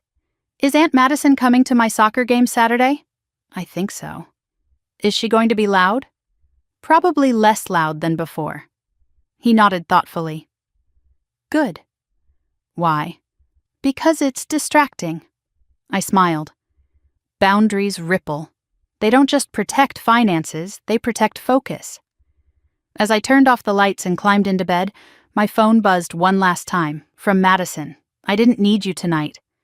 I stared at that sentence for a long moment. "I know," I typed back, and I didn't feel left out. I felt relieved. Because when someone learns to stand without your scaffolding, you don't lose importance. You gain distance. And distance, I was learning, is where strength multiplies. Not in dramatic confrontations, but in quiet negotiations where no one reaches for someone else's wallet. Especially not mine. The first real apology didn't happen in a restaurant or over a spreadsheet. It happened in my parents' driveway on a Sunday afternoon, while Ethan kicked a soccer ball against the garage door. The sky was pale blue, early summer creeping into Chicago. The air felt lighter than it had in months. Madison pulled up in the gray sedan, now familiar, and parked carefully along the curb instead of angling dramatically into the driveway like she used to with the SUV. Small shifts. Greg stepped out first, carrying a cooler. Madison followed, holding a simple bouquet of grocery store flowers. Not extravagant, not staged, just normal. "Hi," she said. "Hi." My mother came out of the house, wiping her hands on a kitchen towel. My father followed, slower these days, but steady. We gathered in the driveway for a moment, awkward and ordinary. Ethan ran over, out of breath. "Aunt Madison!" he shouted. She crouched and hugged him tightly. "Hey, superstar!" she said. No flashy gift, no loud announcement, just presence. Later, after lunch, while Ethan and Greg tossed the soccer ball back and forth, Madison approached me near the side yard. "I need to say something," she said quietly. I nodded once. She didn't look dramatic. She looked deliberate. "I'm sorry," she said. The words were clear, not rushed, not attached to excuses. "For what?" I asked gently. "For the steakhouse, for the assumption, for all of it." I didn't rush to respond. Apologies deserve silence before acceptance. "I didn't think," she continued. "I didn't think about Ethan's chair.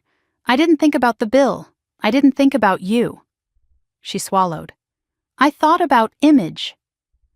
The honesty landed heavier than the apology. "I know," I said. She nodded. "And I'm sorry I dragged you into my mess for years." I studied her face. No deflection, no hidden hook, just clarity. "I accept that," I said finally. She exhaled slowly, almost shakily. "That's it?" she asked. "That's it." She blinked. "You're not going to dissect it?" "No." You're not going to remind me what I did?" "I don't need to." Silence stretched between us. "That feels anticlimactic," she muttered. "Growth usually is." She laughed softly. "I deserve that." We stood there for a moment, watching Ethan attempt a dramatic kick and miss completely. "You know what scared me most?" she asked suddenly. "What?" "That you didn't yell." I looked at her. "You were calm," she continued. "That was worse." "Why?" "Because it meant you weren't reacting. You were deciding." I didn't deny it. "I was done reacting," I said. She nodded slowly. "I used to think being dramatic meant being strong. It meant being loud. And you were quiet." "Yes." "And it worked." "It did." She hesitated. "Do you hate me?" "No." "Did you?" "No." She frowned slightly. "You weren't angry?" "I was tired," I said. That answer seemed to settle something in her. "I was angry," she admitted. "At you, at the bill, at the police, at Greg, at the kids." She paused. "But mostly at myself." That didn't surprise me. "When the SUV got repossessed," she continued, "I sat on the curb and thought about the steakhouse." I didn't interrupt. I realized you weren't humiliating me, she said. You were exposing me. Yes. And exposure felt cruel. It felt necessary, I replied. She nodded slowly. I know that now. Across the yard, my father laughed at something Ethan said. The sound carried easily. I always thought you were lucky, she said quietly. With what? With stability, with discipline, with Daniel. I chose those, I replied. I know. She wrapped her arms around herself briefly. I chose chaos, she admitted. You chose impulse, I corrected gently. Same thing. Not exactly. She tilted her head slightly. You still won't call it chaos? No. Why? Because chaos implies you didn't have control. She stared at me. You think I did? Yes. She looked down at the grass. That's harsher than chaos. It's honest. She absorbed that slowly. I didn't think you saw me that clearly, she said. I always did. Then why didn't you say something sooner? I did, I said. She thought about that. You did, she admitted. I just didn't listen. No. She shifted her weight. Do you ever think about that night? She asked. Yes. Does it still make you angry? No. What does it make you feel? Resolved. She smiled faintly. You love that word. Yes. It's annoying. I know. We both watched Ethan score an accidental goal off the garage door and cheer like he'd won a championship. He doesn't flinch around me, she said quietly. No. Why? Because you haven't given him a reason to. She swallowed. I was afraid he'd remember the screaming. He probably does, I said gently. She winced. But he also remembers you showing up. Her eyes flicked up to mine. That matters? Yes. She looked almost relieved. I thought one bad night defined everything. Only if it repeats. She nodded slowly. It won't, she said firmly. I believed her. That surprised me. You know, she said after a moment, when the police showed up, I thought you were ruining my life. And now? Now I think you might have saved it. I didn't respond. Some realizations don't need commentary. She glanced toward the house. Mom still thinks you were harsh. She would. But she stopped defending me. That's growth, too, she nodded. I used to rely on that. I know. And I used to rely on you. I know. Silence settled again. Not heavy, just steady. I don't want to compete with you anymore, she said softly. You never had to. I know, and I don't want to be rescued. I won't, she gave a small, almost shy smile. That's weirdly comforting. It should be. She took a breath. I'm going to mess up again, she admitted. Probably. You won't fix it. No. You won't shame me either. No, she nodded once. Okay. Across the yard, Ethan waved at us. Aunt Madison, watch this. She jogged over to him. No hesitation, no dramatic flourish, just presence. I stood there watching them for a moment longer. 10 months ago, she would have tried to buy his attention. Now she earned it. Daniel walked up beside me. That looked solid, he said quietly. Yes. She apologized? Yes. Did it feel real? Yes. He nodded slowly. You're not holding anything anymore, are you? No. He smiled faintly. That's new. Yes, it was. As the sun dipped lower and the backyard filled with golden light, I realized something unexpected. I didn't feel victorious. I felt balanced. The steakhouse had been explosive. This was quiet, and quiet lasts longer. Before Madison left that evening, she paused at the driveway. Reservation is for 12, she said softly. I looked at her. She smiled faintly. Lesson learned. Good, I replied. She got into the sedan and drove away without revving the engine. No spectacle, no drama, just forward motion. And that, more than any apology, told me the correction had worked. The call came at 11:42 on a Wednesday night. I was half asleep, the house quiet except for the low hum of the refrigerator downstairs. Daniel stirred beside me as my phone vibrated on the nightstand. Madison. My pulse didn't spike the way it used to. That was the first thing I noticed. I answered. Hey, I said, voice steady. There was no screaming, no panic, just breathing. Are you awake? She asked quietly. I am now. Sorry. What's going on? Silence stretched for a few seconds. Greg lost his overtime. I sat up slightly against the headboard. For how long? Indefinite. Reason? Company cutbacks. I nodded slowly, even though she couldn't see me. Okay. That single word seemed to surprise her. Okay? She repeated. Yes, okay. She exhaled sharply. I don't have margin for this. I know. There was a faint tremor in her voice. We were finally getting ahead, she said. Finally. Are you behind on anything yet? No. Good. Silence again. I almost asked Dad for money, she admitted. Did you? No. Good. She laughed weakly. You're very predictable. Yes. I wanted to ask you, she said. I figured. And? You didn't. No. Why? I imagined the steakhouse. I leaned back against the headboard. What about it? The way you didn't flinch. That again. That wasn't about not flinching, I said. It was about not stepping in. I know. Another silence. So what do we do? She asked finally. We. That word used to mean shared financial rescue. Now it meant shared conversation. You revised the plan, I said. How? Start with expenses. I already cut everything. Cut again, she groaned softly. There's nothing left. Subscriptions? Gone. Streaming? 1. Cell plan? Basic. Insurance? Shopped. Food? Already strict. Then income, I said. I can't just manifest money. No, I replied calmly. But you can increase output. How? More contracts. It's not that simple. No, I agreed. It's not. Silence. I'm scared, she admitted. That was new. I know, I said. I hate this feeling.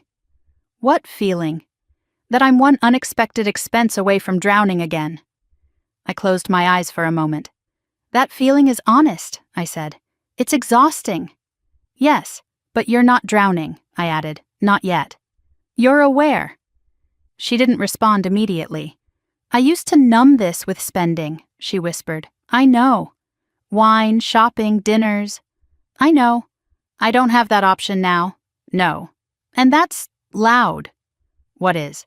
The anxiety. That made sense. When you remove distraction, you hear reality more clearly. What are your numbers right now? I asked. She sighed. Emergency fund is at $1,200. Good. Debt still around $42,000. Okay. Mortgage current. Good. She exhaled again. I don't want to ask you for money. I know. I don't want to ask anyone. Good. Stop saying good, she muttered. I almost smiled. You want reassurance or structure? I asked. Both. You'll get structure, I said. She groaned softly. Of course. Map worst case scenario, I continued. I hate worst case. Do it anyway. Silence. Okay, she said reluctantly. If Greg's income drops by 20%, what shifts first? Extra debt payments. Good. What else? Freelance ramp up. How? Cold emails. Do it. I already did some. More. She sighed again. You make it sound like a military plan. It is. Life shouldn't feel like war. It shouldn't feel like denial either. That quieted her. I almost called Dad, she said again. And? I pictured Mom crying. That's not helpful, I said. No. And I pictured you saying no. I would have. I know. Silence. I don't want to resent you, she said suddenly. You won't. How do you know? Because I'm not your solution. She didn't argue. I hate how calm you are, she whispered. I'm not calm, I said. You sound calm. I'm deliberate. That's worse. Why? Because it means you're not reacting. That's the point. Silence. I thought stability meant comfort, she said slowly. It means preparation. You keep saying that.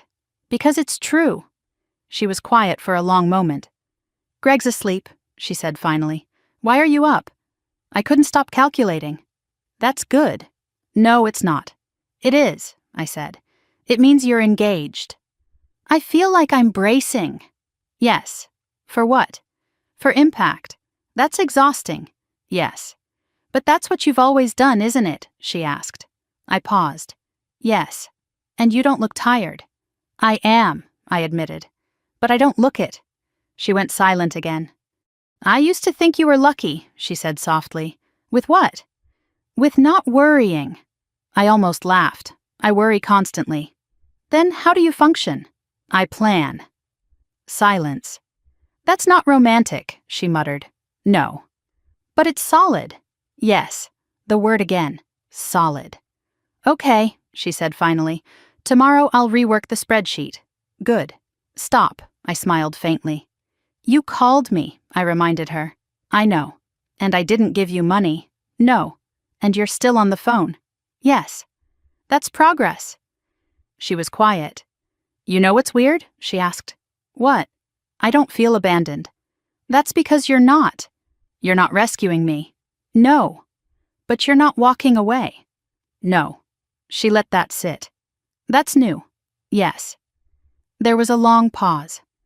Thank you, she said quietly. For what? For not making this about the steakhouse. It's not about the steakhouse. It feels like it could have been. It's about now. Silence. I'm going to be okay, she said suddenly. Yes. You sound sure. I am. Why? Because you're thinking before spending. She laughed softly. That's the bar? Yes, she exhaled. Okay.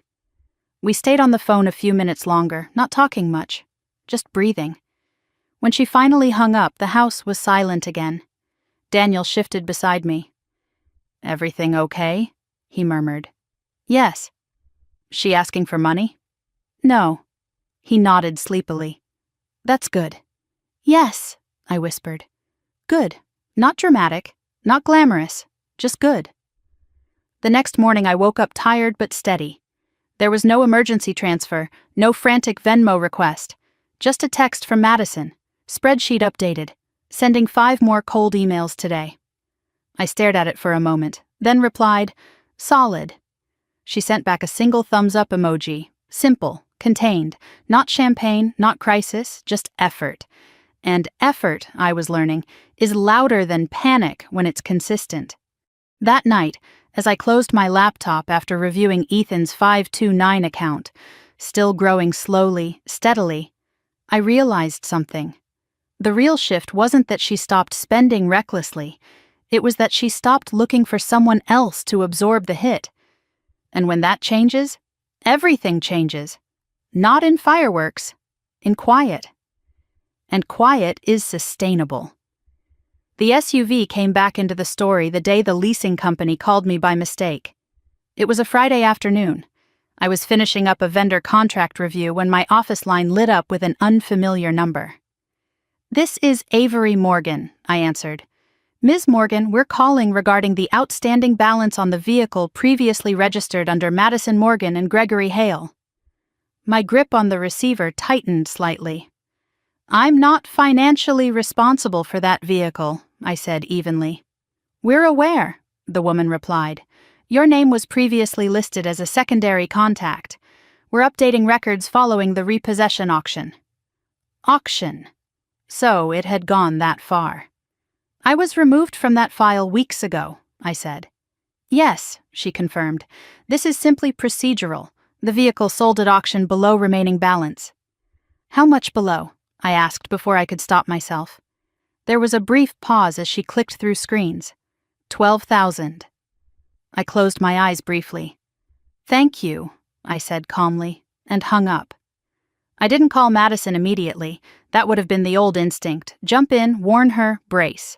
Instead, I waited. She texted an hour later. Did they call you?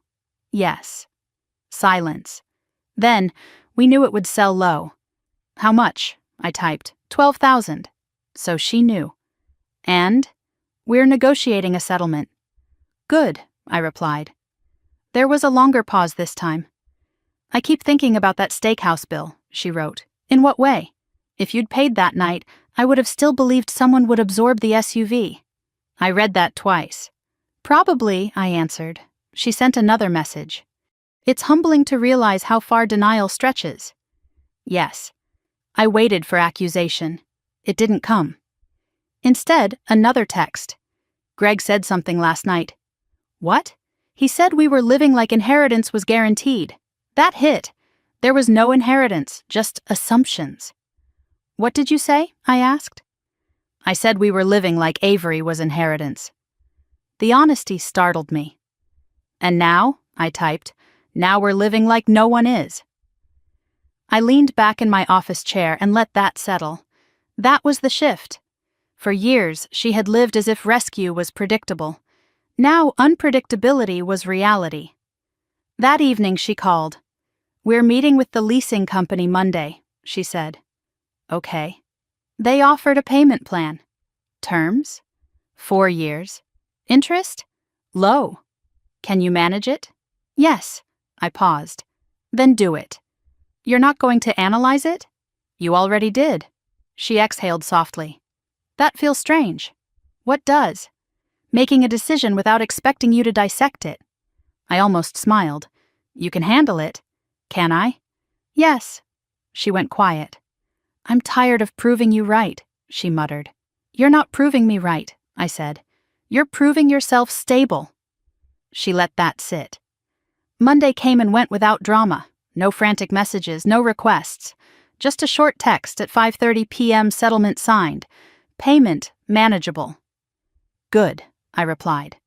She sent another message. I cried in the parking lot. Why? Because no one else was fixing it. I stared at the phone, and we still managed. I let out a slow breath. That was the moment. The first time she faced a financial consequence entirely on her own and survived it. That night, my parents came over unexpectedly. My mother's face was pale. We heard about the SUV, she said quietly. Yes, I replied. Are they okay? They signed a settlement. My father sat down heavily at the kitchen table. I offered to cover it, he admitted. And? I asked. She said no. I didn't react. She said they had it handled, he continued. There was something like awe in his voice. She's never said no to help before, my mother whispered. No, I agreed. We sat there for a moment. She's different, my father said finally. Yes. And you're not pushing her? No.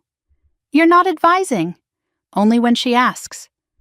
My mother looked at me carefully. I used to think you were too hard on her, she said. And now? I think we were too soft. That admission felt heavier than any apology Madison had offered. She used to panic, my father said quietly. Now she calculates. I almost smiled. Yes. They left after dinner, subdued but thoughtful.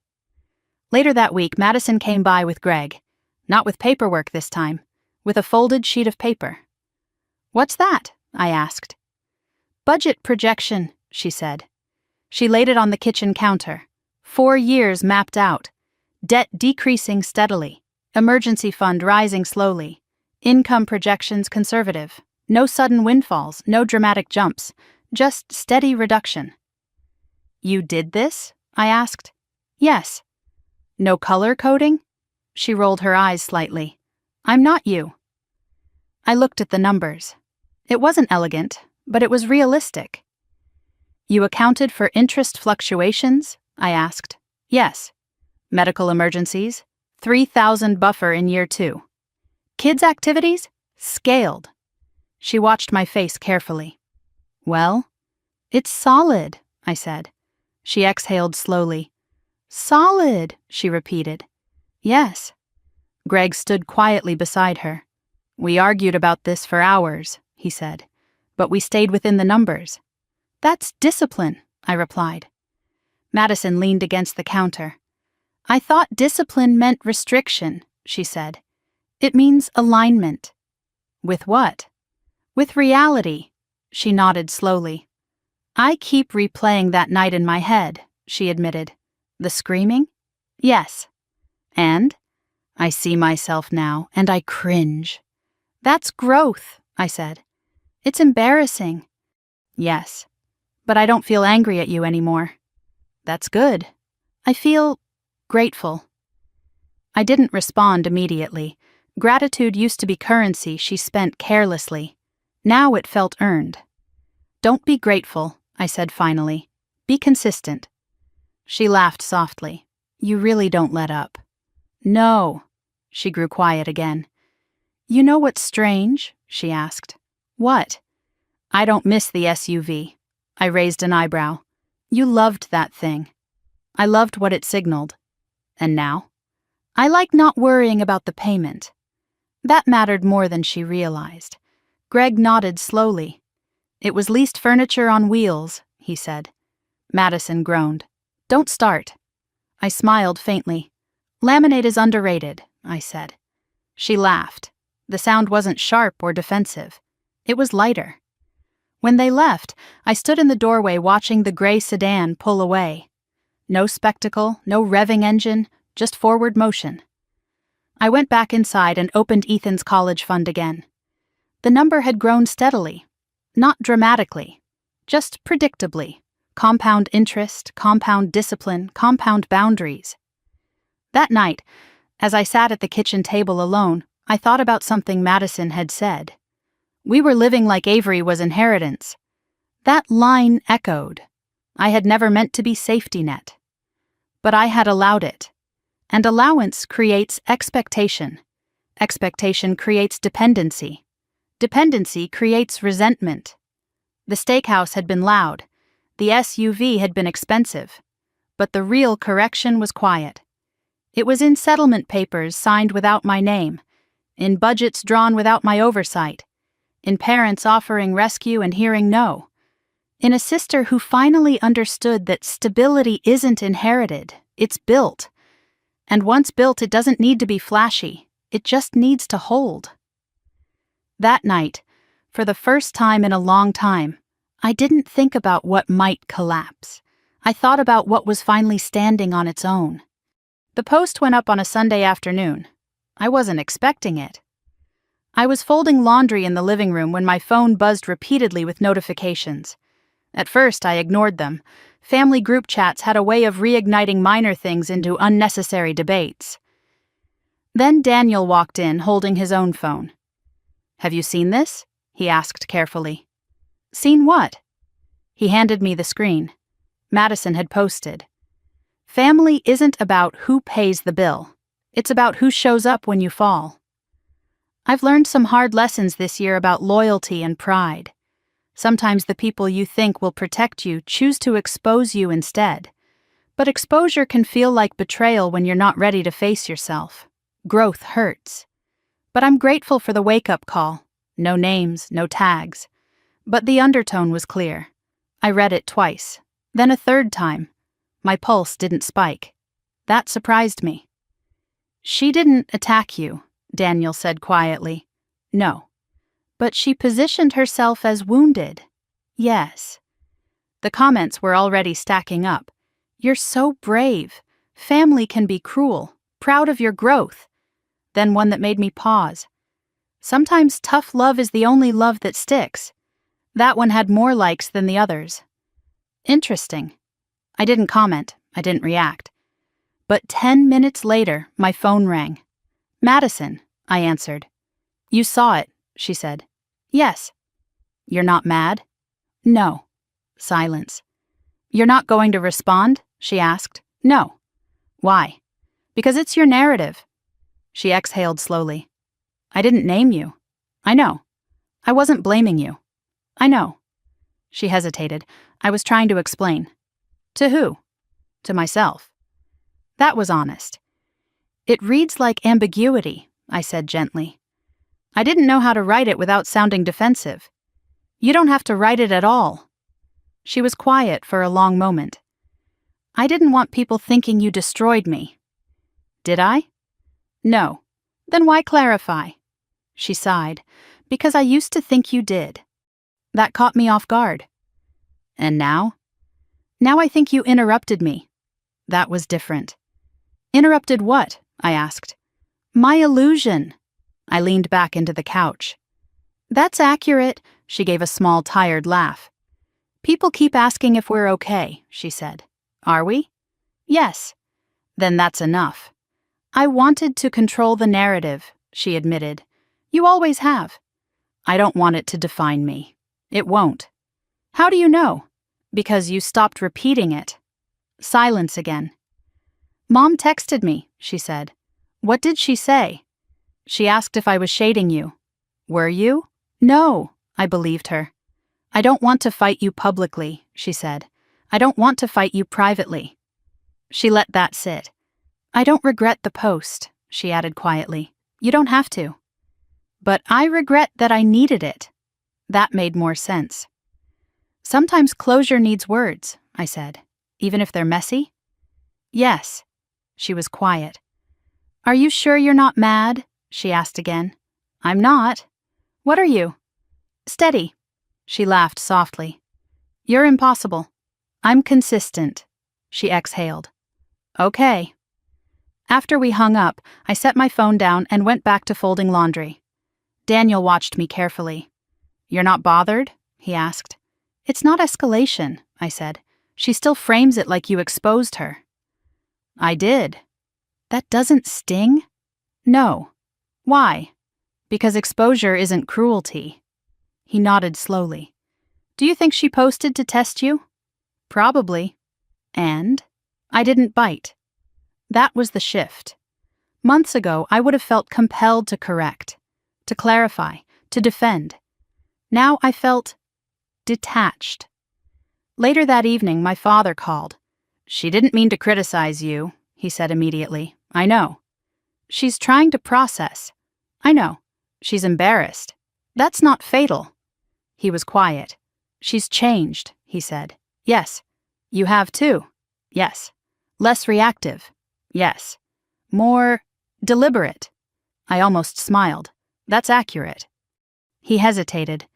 I'm proud of both of you, he said finally. That caught me off guard. Why? Because you didn't fracture. We were already cracked, I replied gently. He didn't argue. That night, I scrolled through the comments again. Most were supportive, some dramatic, a few speculative. No one tagged me directly, no one escalated it. It was a contained ripple, and I let it remain that way. The next day, Madison texted. Someone messaged me privately asking if you were abusive. I stared at that. What did you say? I typed. That you weren't. Good. I didn't over-explain. Good. She paused. It felt strange defending you. Why? Because I used to think I was defending myself from you. I read that twice. And now? Now I think I was defending my pride. That was more accurate. I didn't respond immediately. Then I typed, Pride is expensive. She sent back a laughing emoji. Stop! I didn't. 2 days later, we ran into each other at a grocery store. Completely unplanned. She was in the produce section comparing price per pound tags. That alone would have been unthinkable a year ago. Hey, she said, holding up 2 bags of apples. Which is cheaper per ounce? I glanced at the labels. Bag. Thought so. We stood there for a moment, awkward but calm. I almost deleted the post, she admitted. Why? Because I didn't want you thinking I was blaming you. I don't, she studied my face. You're not curious what people are saying? No. Really? Really? She shook her head slightly. You don't chase narrative. No. I used to live inside it. I know. She placed the apples in her cart. I don't miss that. What? The performance. That's good. She hesitated. Do you ever regret not paying that night? No. Not even a little? No. She nodded slowly. I don't regret it either, she said. That was new. You regret the screaming, I replied. Yes. But not the lesson. No. We walked toward checkout together. Separate carts, separate totals, no shared payment, no awkwardness, just parallel. As she paid with her debit card, she glanced at me. Separate checks, she said lightly. Yes. She smiled faintly. Feels normal now. Yes, and it did. Later that week, Ethan asked me something unexpected. Mom? Yes? Why do grown-ups care so much about what other people think? I considered that. Because it feels like survival, I said. Is it? No. What is? Character. He nodded slowly. Is Aunt Madison okay? Yes. Because she doesn't yell anymore. That's good. He smiled faintly. Boundaries, he said again. Yes. The word had become almost sacred in our house. Not aggressive, not defensive, just structural. That night, as I closed my laptop and glanced once more at Ethan's steadily growing 529 account, I realized something important. The steakhouse had been public, the post had been public, but the correction? It had become private. And private growth doesn't need applause, it just needs consistency. I turned off the lights and went to bed without scrolling one more time. Because when you stop chasing narrative, narrative stops chasing you. And that was the quietest victory of all. The invitation arrived in a cream envelope with my name written in my mother's careful handwriting. Sunday dinner. All of us. No agenda. That last part made me pause. No agenda. I held the card for a moment before setting it on the kitchen counter. Daniel looked up from the stove. What is it? Family dinner, I said. He raised an eyebrow. That sounds ominous. Apparently, no agenda. He laughed softly. That's definitely an agenda. I didn't disagree. It had been nearly 8 months since the steakhouse, since the repossession, since the budget spreadsheets, since the social media ripple. Things had stabilized, but stability doesn't erase history. It just builds over it. Are we going? He asked. Yes? You're sure? Yes? He studied my face for a moment. You don't look tense. I'm not. That surprised both of us. Sunday evening arrived with crisp air and early fall light. The trees on my parents' street were beginning to yellow at the edges. When we pulled into the driveway, Madison's gray sedan was already there. No SUV, no dramatic entrance, just parked neatly along the curb. Inside, the house smelled like roast chicken and rosemary. Familiar. Safe. My mother hugged me a little longer than usual. You look good, she said. I feel good. My father clasped Daniel's shoulder and nodded once. There was a quiet respect in the room that hadn't existed before. Madison stood near the dining table arranging plates.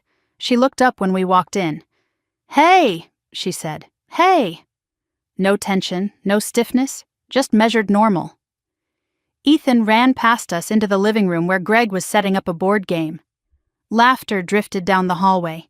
Children adapt faster than adults. We gathered at the table. 12 chairs. That detail did not go unnoticed. My father cleared his throat before sitting down. Before we eat, he said, I want to say something. The air shifted slightly. Not heavy, just attentive. We haven't handled things well in the past, he continued. My mother stared down at her folded napkin. We confused helping with protecting, he said, and protecting with enabling. Madison looked still. I didn't interrupt. We thought love meant cushioning every fall, my father continued, but sometimes it meant extending the fall. Silence settled over the table. We're sorry, my mother said softly. That word carried weight, not dramatic, not performative, just quiet. For what? Madison asked gently. For shielding you from consequence, my father replied, and for asking Avery to carry more than her share, my mother added. I didn't look away. That's true, I said evenly. My father nodded. It is. There was no defensiveness in his voice, just acknowledgement. Madison inhaled slowly. I asked for it, she said. No, my mother replied quickly. We offered it. Both things were true, and both could coexist. I didn't know how to say no, my mother whispered.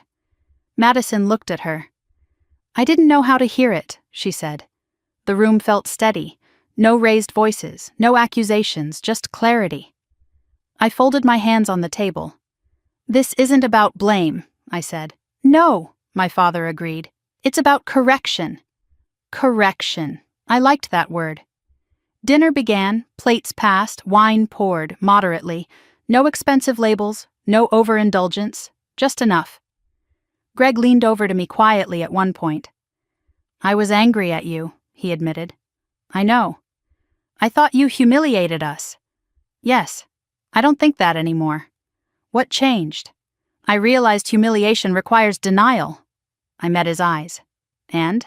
I was in denial. I nodded once. That's honest. He exhaled slowly. I needed that, Bill. I almost smiled. Most people don't say that. I wouldn't have said it 6 months ago. We ate in relative calm. Conversation drifted toward normal things: work, school, weather. The tension that once clung to these dinners was absent. Not because history vanished, but because it had been confronted. After dessert, my mother brought out coffee. Madison stood up unexpectedly. I need to say something too, she said. The room quieted again. I used to think Avery was rigid, she began. I didn't react. I thought she was cold, calculating, harsh. She swallowed. I didn't understand that she was just consistent. My mother's eyes filled slightly. I thought flexibility meant love, Madison continued. But it meant avoidance. No one interrupted. I blamed her for drawing lines, she said, because it forced me to see that I didn't have any. Silence. I don't feel exposed anymore, she said softly. I feel accountable. That was new. I don't need rescue, she added, and I don't want it. My father nodded slowly. We won't offer it, he said. The words were simple, but they landed. I felt something shift again, not explosive, structural. After dinner, we moved into the living room. Ethan and his cousins were building something out of blocks on the floor. Madison sat beside him without directing, without correcting, just participating. I watched her for a moment. The performance was gone, not replaced with shame, replaced with presence. Later, as coats were gathered and goodbyes exchanged, my mother pulled me aside. I didn't realize how much pressure we put on you, she said quietly. You didn't see it. I see it now. That's enough. She hesitated. Are we okay? Yes. Truly? Yes. She exhaled. That feels different. It is. When we stepped outside into the cool evening air, Daniel slipped his hand into mine. That felt clean, he said. Yes. No undercurrent. No. He glanced back at the house. They're adjusting. Yes. And you? I'm steady. He smiled faintly. You always are. As we drove home, Ethan chattered about the board game. No mention of tension, no memory of screaming. Just ordinary. When we pulled into our driveway, I sat for a moment before turning off the engine. Reservation for 12, Daniel said lightly. I glanced at him. What? 12 seats, no more. I smiled faintly. Yes. Inside the house, I checked Ethan's 529 account again. The number had grown modestly, no leaps, no miracles, just steady accumulation, the kind that doesn't make headlines, but builds futures. That night, lying in bed, I thought about something my father had said. Correction. That was what this had been. Not revenge, not humiliation, not dominance. Correction. Boundaries are not walls. They are measurements. They define load-bearing capacity. And for the first time in a long time, our family structure felt aligned. Not perfect, not dramatic, just aligned. And alignment, I had learned, is stronger than applause. The call came from my mother on a Tuesday morning while I was reviewing quarterly projections. Avery, she said, her voice thin, it's about your father. My pen stopped moving. What about him? He had chest pain. My body went cold, but my voice didn't. Where is he? Northwestern. I'm on my way. I ended the call, shut my laptop, and walked straight to Daniel's office. Dad's at the hospital, I said. He stood up immediately. I'll get Ethan from school, he replied. No panic, just movement. By the time I reached the hospital, Madison was already there. She was sitting rigidly in a molded plastic chair outside the cardiology wing. Her hands were clasped tightly in her lap. He's stable, she said before I could ask. What happened? Chest pain during breakfast. Heart attack? Minor, she said. They're calling it a mild cardiac event. I sat beside her. We didn't hug, we didn't dramatize, we just waited. After an hour, the doctor came out. Stress contributed, he explained. Diet, age, and long-term strain. Strain. That word echoed. We were allowed in briefly.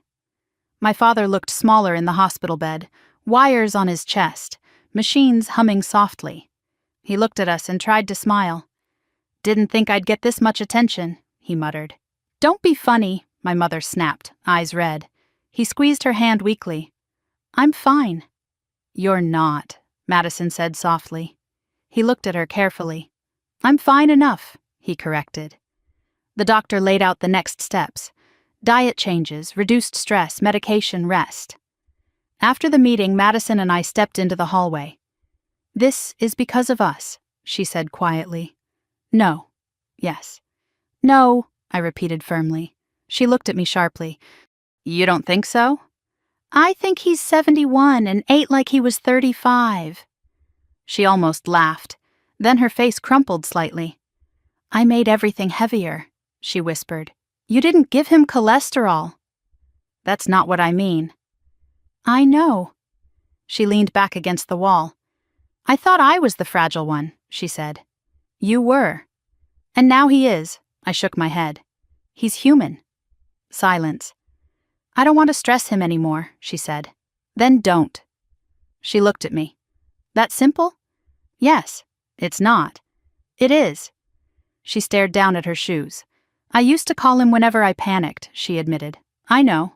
And he'd try to fix it. Yes. I can't do that anymore. No. She swallowed. I won't. That mattered. When my father was discharged 2 days later, we all gathered at my parents' house to organize the kitchen. Low sodium, less red meat, more vegetables. Madison stood in front of the pantry holding a bag of chips. These are gone, she said. Yes, I replied. Even the good ones? Yes. She dropped them into the trash without arguing. That alone was a shift. We worked side by side quietly. No one assigned roles. No one competed. Just shared effort. Later, my father sat at the table watching us. You two are different, he said. In what way? Madison asked. Less sharp, I raised an eyebrow. Sharp like knives, he clarified. Now you're more like measuring tapes, I almost smiled. That's oddly specific, he shrugged. I had time to think in the hospital. About what? I asked. Load-bearing walls. I froze slightly. Excuse me? I realized I've been leaning on you both in different ways, he said, and neither of you should carry me. You don't carry us, Madison said quickly. I do, he replied. Emotionally. Silence settled. I let your crises become mine, he continued, looking at Madison. And I let Avery carry responsibility alone. I didn't interrupt. That wasn't fair, he said. No, I agreed softly. Madison wiped at her eyes. I don't want to stress you anymore, she said. Then don't panic aloud, he replied gently. She nodded. Later that evening, when Daniel and I were driving home, he glanced at me. You didn't go into fixer mode, he observed. No. Even with your dad in a hospital bed. I can't manage his arteries, I said quietly. He smiled faintly. True. But I can manage my boundaries. He nodded. That's new. Yes. The next week was quiet. Doctor appointments, meal prep adjustments, medication schedules. Madison took on responsibility without dramatizing it.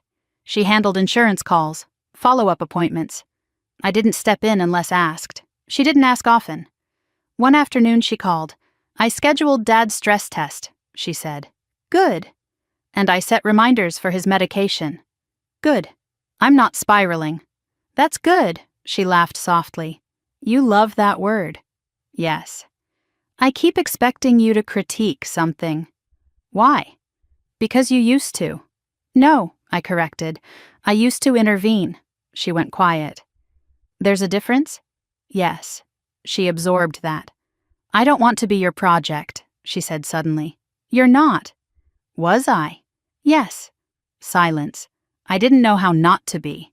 You're learning. She exhaled slowly. I think Dad's heart scare scared me more than the repo. Why? Because money feels recoverable. People don't. That was true. I sat with that thought long after we hung up. The steakhouse had been about pride, the SUV about denial, but this was about fragility, and fragility changes priorities. That Sunday, we gathered again at my parents' house for a low-sodium dinner. No wine, no heavy desserts, just grilled chicken and roasted vegetables. Madison handed my father his medication without being prompted. He took it without resistance. Separate checks, he joked weakly. Madison smiled. Separate stress, she replied. I looked at her. She wasn't joking. She meant it. After dinner, as we stood in the kitchen washing dishes, she spoke quietly. I used to think money was the biggest issue. It wasn't. No. It was boundaries. Yes. And fear, she added. Of what? Of being ordinary. I turned toward her. You are ordinary. She laughed. Exactly. And that's fine. Yes. She dried her hands slowly. I don't need to impress anyone anymore. That's exhausting anyway. Yes. We stood in silence for a moment. You didn't rescue me, she said softly. No. And you didn't rescue Dad. No. But you stayed. Yes, she nodded. That's different. It was. That night, as I lay in bed, I thought about my father in the hospital, about machines beeping steadily, about Madison's hands clasped tightly in her lap, about how quickly everything can shift. The steakhouse had felt like a war. This felt like maintenance. Maintenance is quieter, but it lasts longer. Boundaries don't just protect money, they protect hearts. And for the first time, I understood that drawing a line had saved more than a dinner bill. It had reduced strain. On all of us. And strain, left unchecked, breaks things. We were no longer breaking, we were recalibrating, and that felt stronger than any public victory. The holiday season came quietly that year. No dramatic group texts, no frantic last-minute dinner reservations, no subtle financial probes disguised as tradition. Just a simple message from my mother in early November. Thanksgiving at your place this year, if you're willing. I stared at the screen for a moment. 2 years ago, that message would have come with unspoken assumptions. This time it felt respectful. Yes, I typed back, but we'll keep it small, 12 seats. She replied almost instantly. 12 is perfect. I didn't miss the significance. When I told Daniel, he smiled. Still 12, he said. Always 12. Does that number comfort you now? It anchors me. He nodded. It used to represent conflict. Yes. And now? Structure. That felt accurate. The week leading up to Thanksgiving was calm. Madison texted asking what she could bring. Not performatively, not competitively, just plainly. Vegetables or dessert? She asked. Vegetables, I replied. Roasted Brussels sprouts. Done. No negotiation, no subtle testing. Just alignment.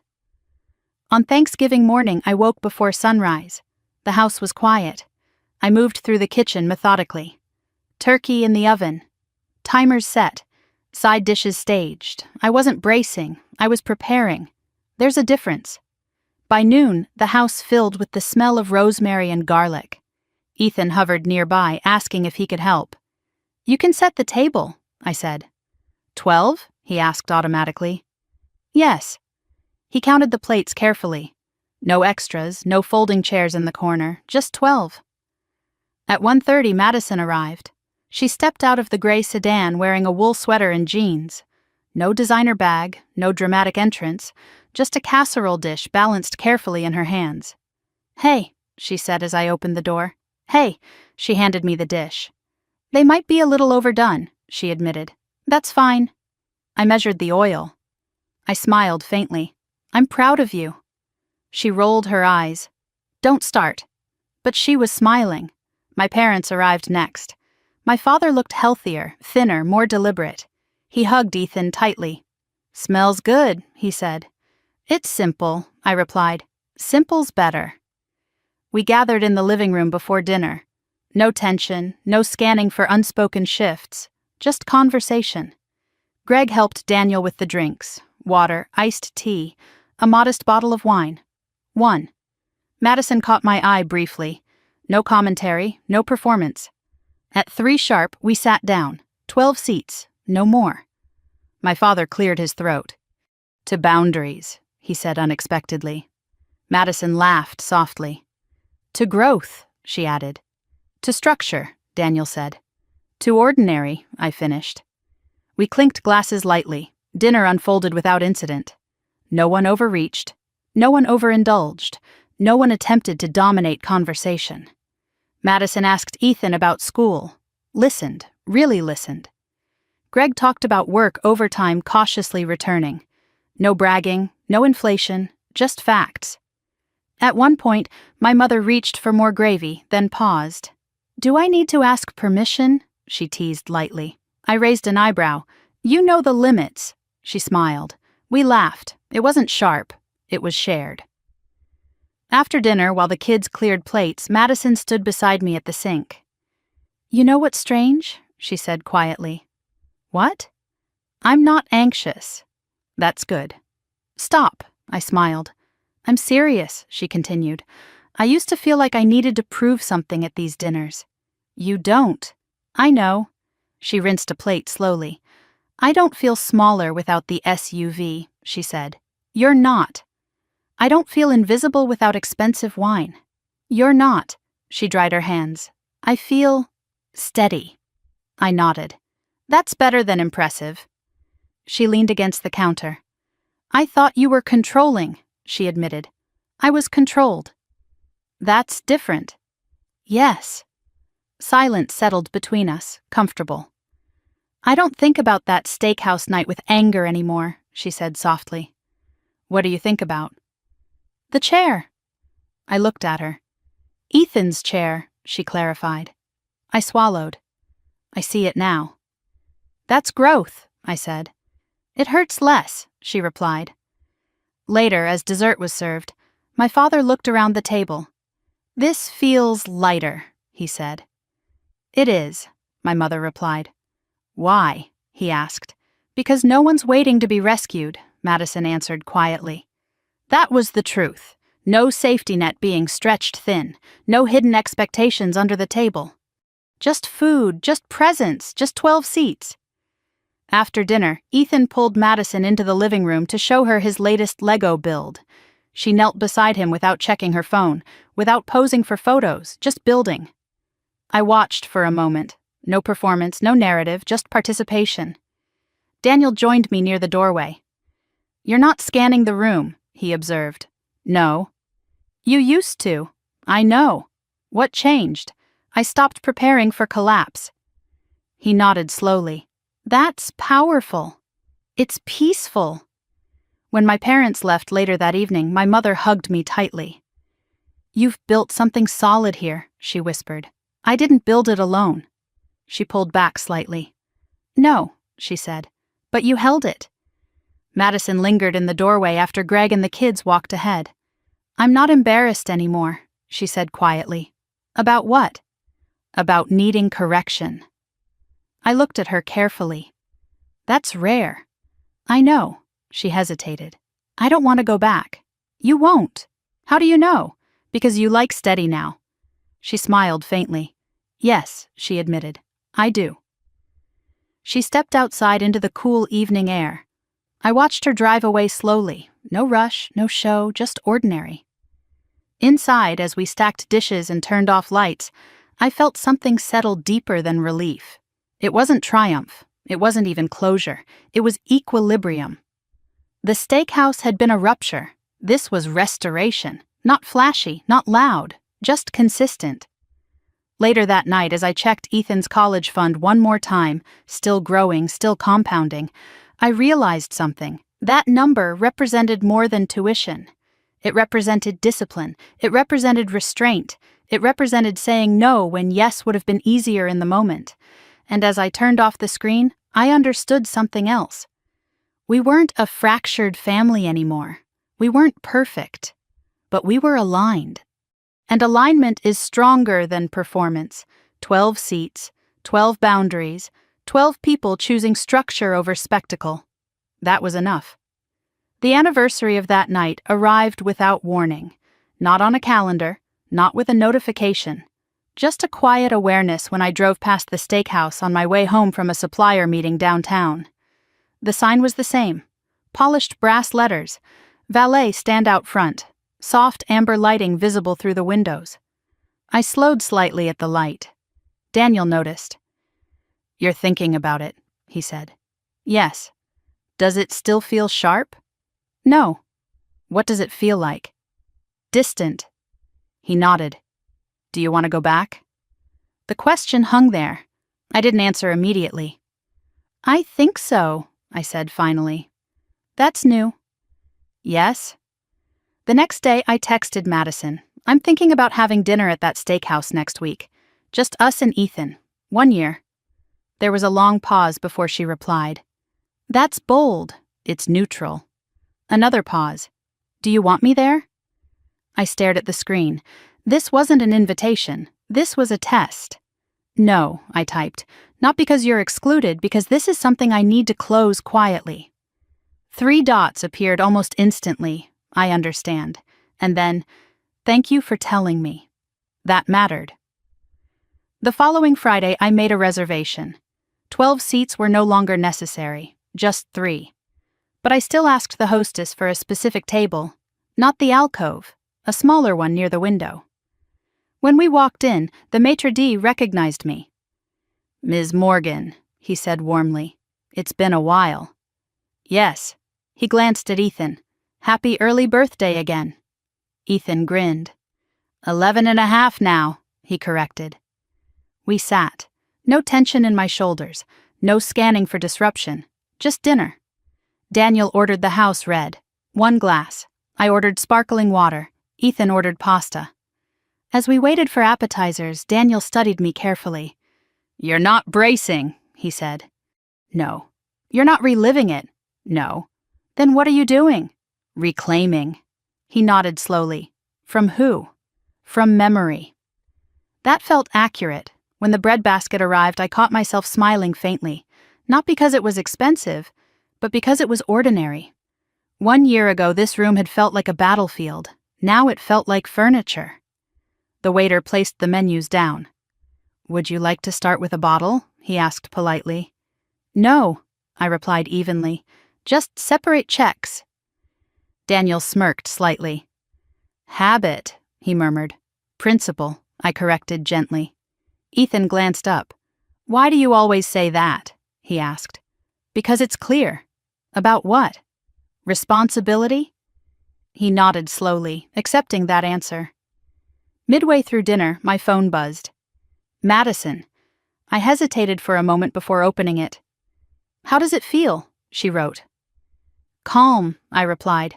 I expected more from her. There was a pause. Then, "I drove past there yesterday and kept going." I stared at that. "Why?" I typed. "I'm not ready. I thought about that." "That's okay," I wrote back. Another pause. "Are you angry at me for not going?" "No." "Are you judging me?" "No." 3 dots again. "Thank you." I set my phone down. Daniel watched me carefully. "She checking in?" he asked. "Yes." "She not coming?" "No." He nodded. "That's fair." "Yes." Ethan finished his pasta and leaned back in his chair. "This place is fancy," he said. "It's structured," I replied. He laughed. "Everything is structured to you." "Yes." "And that's good?" "Yes." He considered that. "I like it," he said. That meant more than he realized. After dessert, the waiter brought the check. 3 separate bills, neat, clear, contained. I paid mine without hesitation. No drama, no lingering tension. As we stood to leave, I glanced around the dining room. No ghosts, No echo of screaming, no humiliation. Just quiet clinking of silverware and low conversation. We stepped outside into the cool night air. Daniel slipped his hand into mine. "How do you feel?" he asked. "Free," I said. "From what?" "From proving anything." That was the truth. That night had once felt like a declaration. Now it felt like history. On the drive home, Ethan asked a question I hadn't expected. "Was this where Aunt Madison yelled?" Daniel glanced at me. "Yes," I said calmly. "Why?"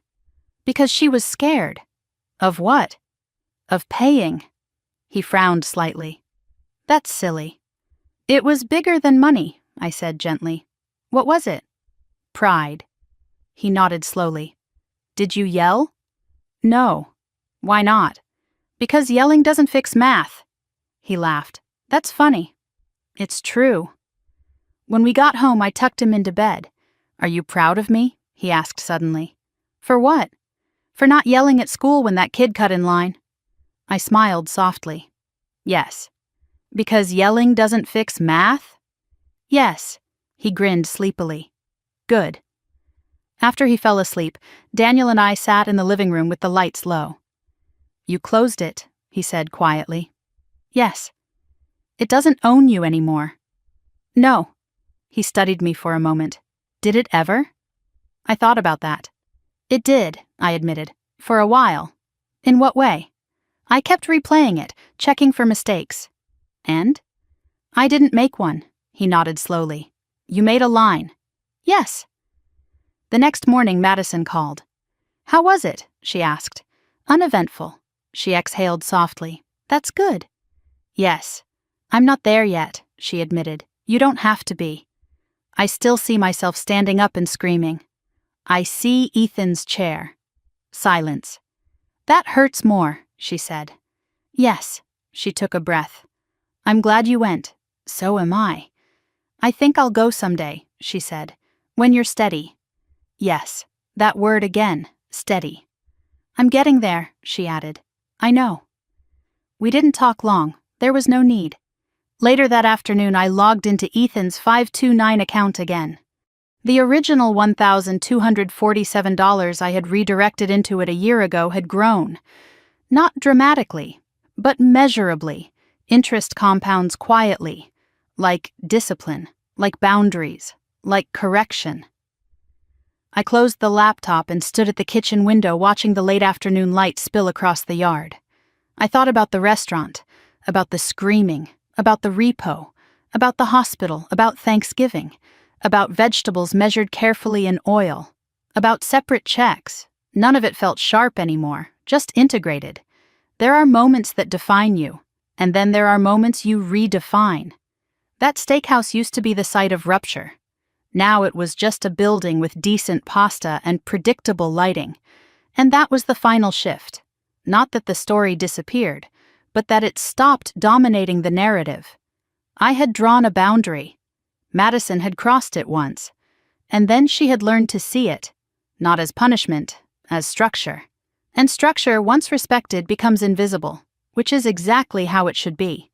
I turned off the kitchen lights and went upstairs without checking my phone one more time. Because when a memory stops demanding rehearsal, you know it no longer controls you. And that was the quietest victory of all. The letter arrived on a Tuesday afternoon, tucked between utility bills and a catalog Ethan had already circled in red marker. It was addressed to Madison, but the return address was unfamiliar. Out of state, formal, corporate. I didn't open it. I texted her instead. "Mail here for you. Looks official." She called within minutes. "Don't open it," she said immediately. "I wasn't going to." "I think I know what it is." Her voice was steady. That alone told me something had changed. "What?" I asked. "Settlement offer." "For what?" "Credit card consolidation lawsuit." I leaned against the kitchen counter. "They escalated?" "Yes." "Amount?" $34,000 remaining. That was lower than before. "You've been paying," I said. "Yes." "But?" "They're offering a lump sum reduction." "For how much?" 24. Silence. "That's significant." Yes. But we don't have 24,000, she added quickly. I assumed. She exhaled slowly. I'm not asking you, she said before I could speak. I know. I just needed to say it out loud. Okay. There was no panic in her voice, just calculation. What are you thinking? I asked. Liquidate savings. All of it? Yes. That leaves what? 600. That's thin. I know. Alternative? Continue payments for 3 more years. Interest would eat a chunk of that. You ran the numbers? I asked. 3 times. And? The settlement saves 8,000. That's real. Yes. But it empties cushion. Yes. Silence stretched between us. I hate this, she admitted quietly. Which part? Choosing between security and progress. I didn't respond immediately. That's adulthood, I said finally. She laughed softly. That's cruel. It's math. Silence again. Greg thinks we should do it, she said. And you? I'm scared. Of what? Of being back at 0. You're not at 0, I said. 600 feels like 0. It's not. But it feels like it. I know. She was quiet for a long time. I don't want to borrow, she said. You won't. I don't want to ask Dad. You won't. I don't want to ask you. You won't. She exhaled slowly. I think we should take it. Then take it. You're not going to tell me to keep the cushion? You already know the trade-off. I want you to say it. No. Why? Because this is yours. Silence. I hate that, she whispered. I know. But I didn't bend. She breathed in slowly. Okay, she said. We'll take it. Good, she groaned softly. Stop. I almost smiled. When do they need the payment? I asked. 30 days. Can you liquidate without penalty? Yes.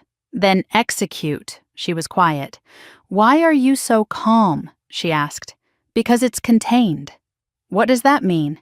You're not spiraling, you're deciding. She absorbed that. That feels different, she said. It is. The next week moved quickly. Paperwork, transfers, wire confirmations. Madison texted me the morning after they wired the funds. It's done. How do you feel? I asked. Like I jumped off a cliff and didn't die. That's growth, I replied. Stop. She added another message. I cried when the confirmation email came through. Why? Because it's the first time I paid something down instead of pushing it forward. That mattered. A week later, the official settlement confirmation arrived. Debt reduced, balance cleared, account closed. She called me that night. It's official, she said. Yes. I'm not in debt anymore. Yes. I keep waiting for a catch. There isn't one. Silence. I'm proud of myself, she said carefully. You should be. That feels strange. Why? I'm used to someone else being proud for me. You don't need that. She let that settle. I used to think money was power, she said. It's leverage. Over what? Choices. Silence. I feel lighter, she admitted. Yes, but also exposed. How? No cushion. You'll rebuild it. I know. She paused. I don't regret not asking you, she added. I know. I wanted to. I know. But I didn't. That's the point, she laughed softly. I used to resent you. I know. For not softening. I know. And now I'm grateful you didn't. I didn't respond immediately. Don't say anything, she added quickly. I wasn't. Good. That weekend we all gathered at my parents' house again. No special occasion, just Sunday dinner. Madison looked different, not flashy, not dramatic, just upright. Greg hugged my father a little longer than usual. My mother set down a simple salad, no excess. My father looked around the table. I heard the news, he said. Madison nodded. It's done. Paid? Yes. He leaned back in his chair slowly. That's impressive. She shook her head. It's disciplined. I glanced at her. She caught it and smiled faintly. After dinner, while clearing dishes, she spoke quietly beside me. "I almost called you when the wire went through." "Why?" "Because I felt empty." "Empty?" "Like I'd cut something away." "You did." "And I didn't know what would fill it." "What did?" "Relief." She exhaled softly. "And quiet." I nodded. "That's healthy." She rinsed a plate slowly. "I used to fill silence with spending." "I know.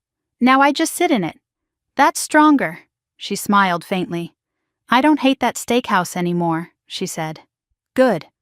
I don't hate you for it." "I know. I think it saved me." Silence. "Don't get smug," she added quickly. "I won't." Later that night, I checked Ethan's college fund again. The compounding had continued. Small gains, consistent, predictable, like boundaries, like settlements, like discipline. I thought about Madison wiring away nearly all her savings, about choosing reduction over comfort, about sitting with $600 and not collapsing. That was new, not glamorous, not dramatic, but solid. A year ago, she had screamed over $1,247. Now she had voluntarily wired $24,000 to erase debt. Without screaming, without asking, without collapsing. That was correction completed. As I turned off the lights and headed upstairs, I realized something quietly powerful. The revenge wasn't the separate check. It wasn't the police cruiser. It wasn't the repo. It wasn't the Facebook post. It was this. Watching someone choose discipline over illusion. Watching someone grow without being rescued. Watching a family realign around structure instead of spectacle. That was the real shift. And it didn't need applause. It just needed consistency.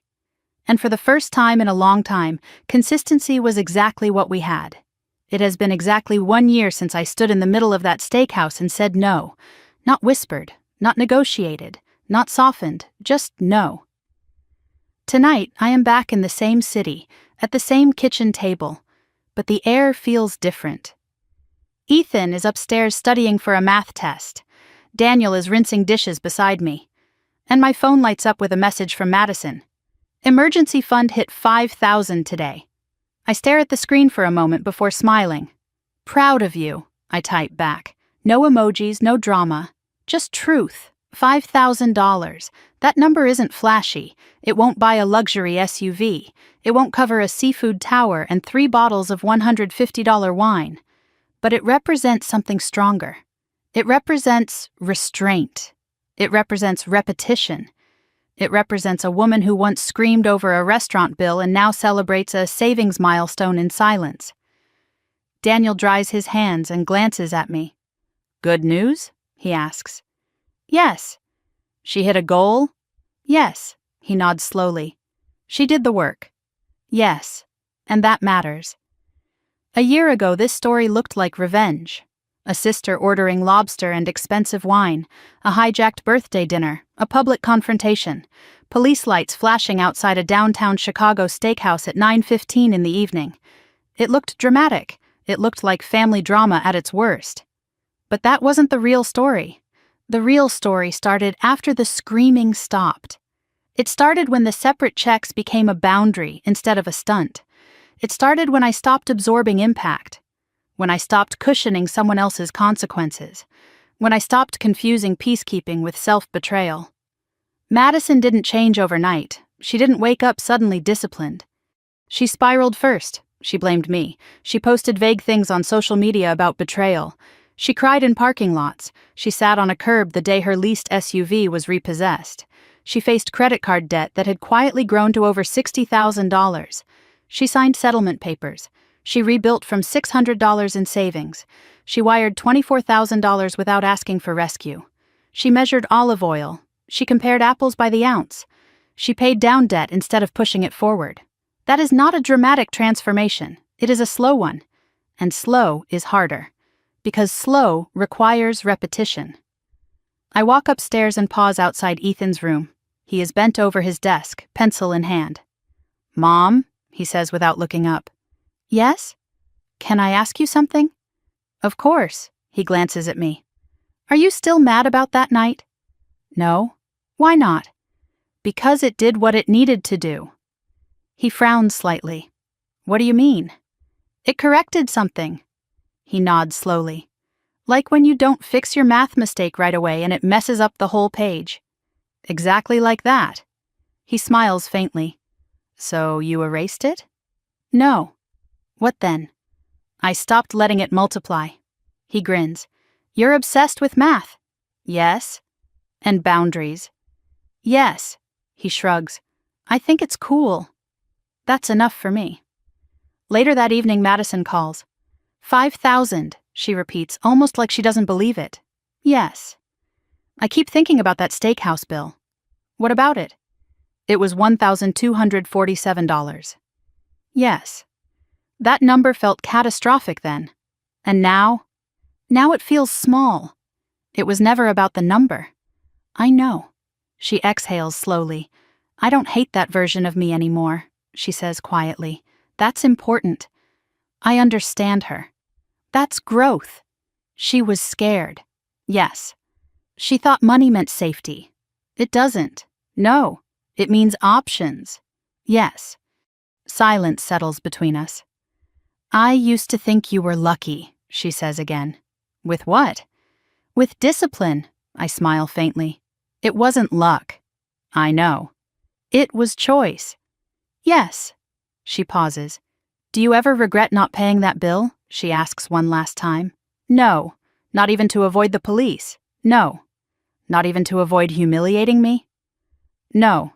She exhales softly. Good. We don't say anything for a few seconds. I'm glad you didn't, she adds quietly. So am I. After we hang up, I sit alone at the kitchen table. The house is quiet. The kind of quiet that feels earned. I think about that sentence I said a year ago. Reservation is for 12, not 12-ish, not 12 plus, and not on my tab. It sounded sharp at the time. Now it sounds clear. Clarity can feel cruel to someone who benefits from confusion. But clarity is kindness to yourself. That was the real lesson. Not about Lobster, not about expensive wine, not about separate checks, about boundaries, about refusing to fund delusion, about understanding that generosity without limits isn't virtue, it's erosion, and erosion eventually collapses structures. I didn't collapse, I reinforced. Madison didn't crumble, she recalibrated. My parents stopped confusing enabling with love. My father adjusted his diet after a cardiac scare and stopped carrying everyone's stress like it was his responsibility to absorb. My mother stopped calling daily to vent anxiety that wasn't mine to carry. Greg works overtime when he needs to. They drive a used sedan. They celebrate savings milestones instead of curated appearances. And Ethan grows up watching adults correct themselves instead of pretending nothing is wrong. That is not a revenge story. It's a restoration story. But restoration starts with a hard no. If you're listening to this and you're wondering whether you should have paid that bill just to keep the peace, let me tell you something. Peace built on self-betrayal is not peace. It is delayed resentment. If you are constantly being treated like the family bank account, if every holiday turns into financial manipulation, if every birthday becomes an opportunity for someone else's entitlement, ask yourself this: are you being generous, or are you funding a fantasy? There is a difference. And sometimes the most powerful gift you can give a person who exploits you is a public, unapologetic no. Not screamed, not theatrical, just steady. I didn't humiliate my sister. Reality did. I just stepped out of the way. And once I stopped absorbing the impact, she was forced to face the weight of her own choices. That weight changed her. Not overnight, not magically, but permanently. Tonight, I look around my home, at the mortgage we can afford, at the college fund compounding quietly, at the family dinners that no longer carry tension, at the absence of chaos.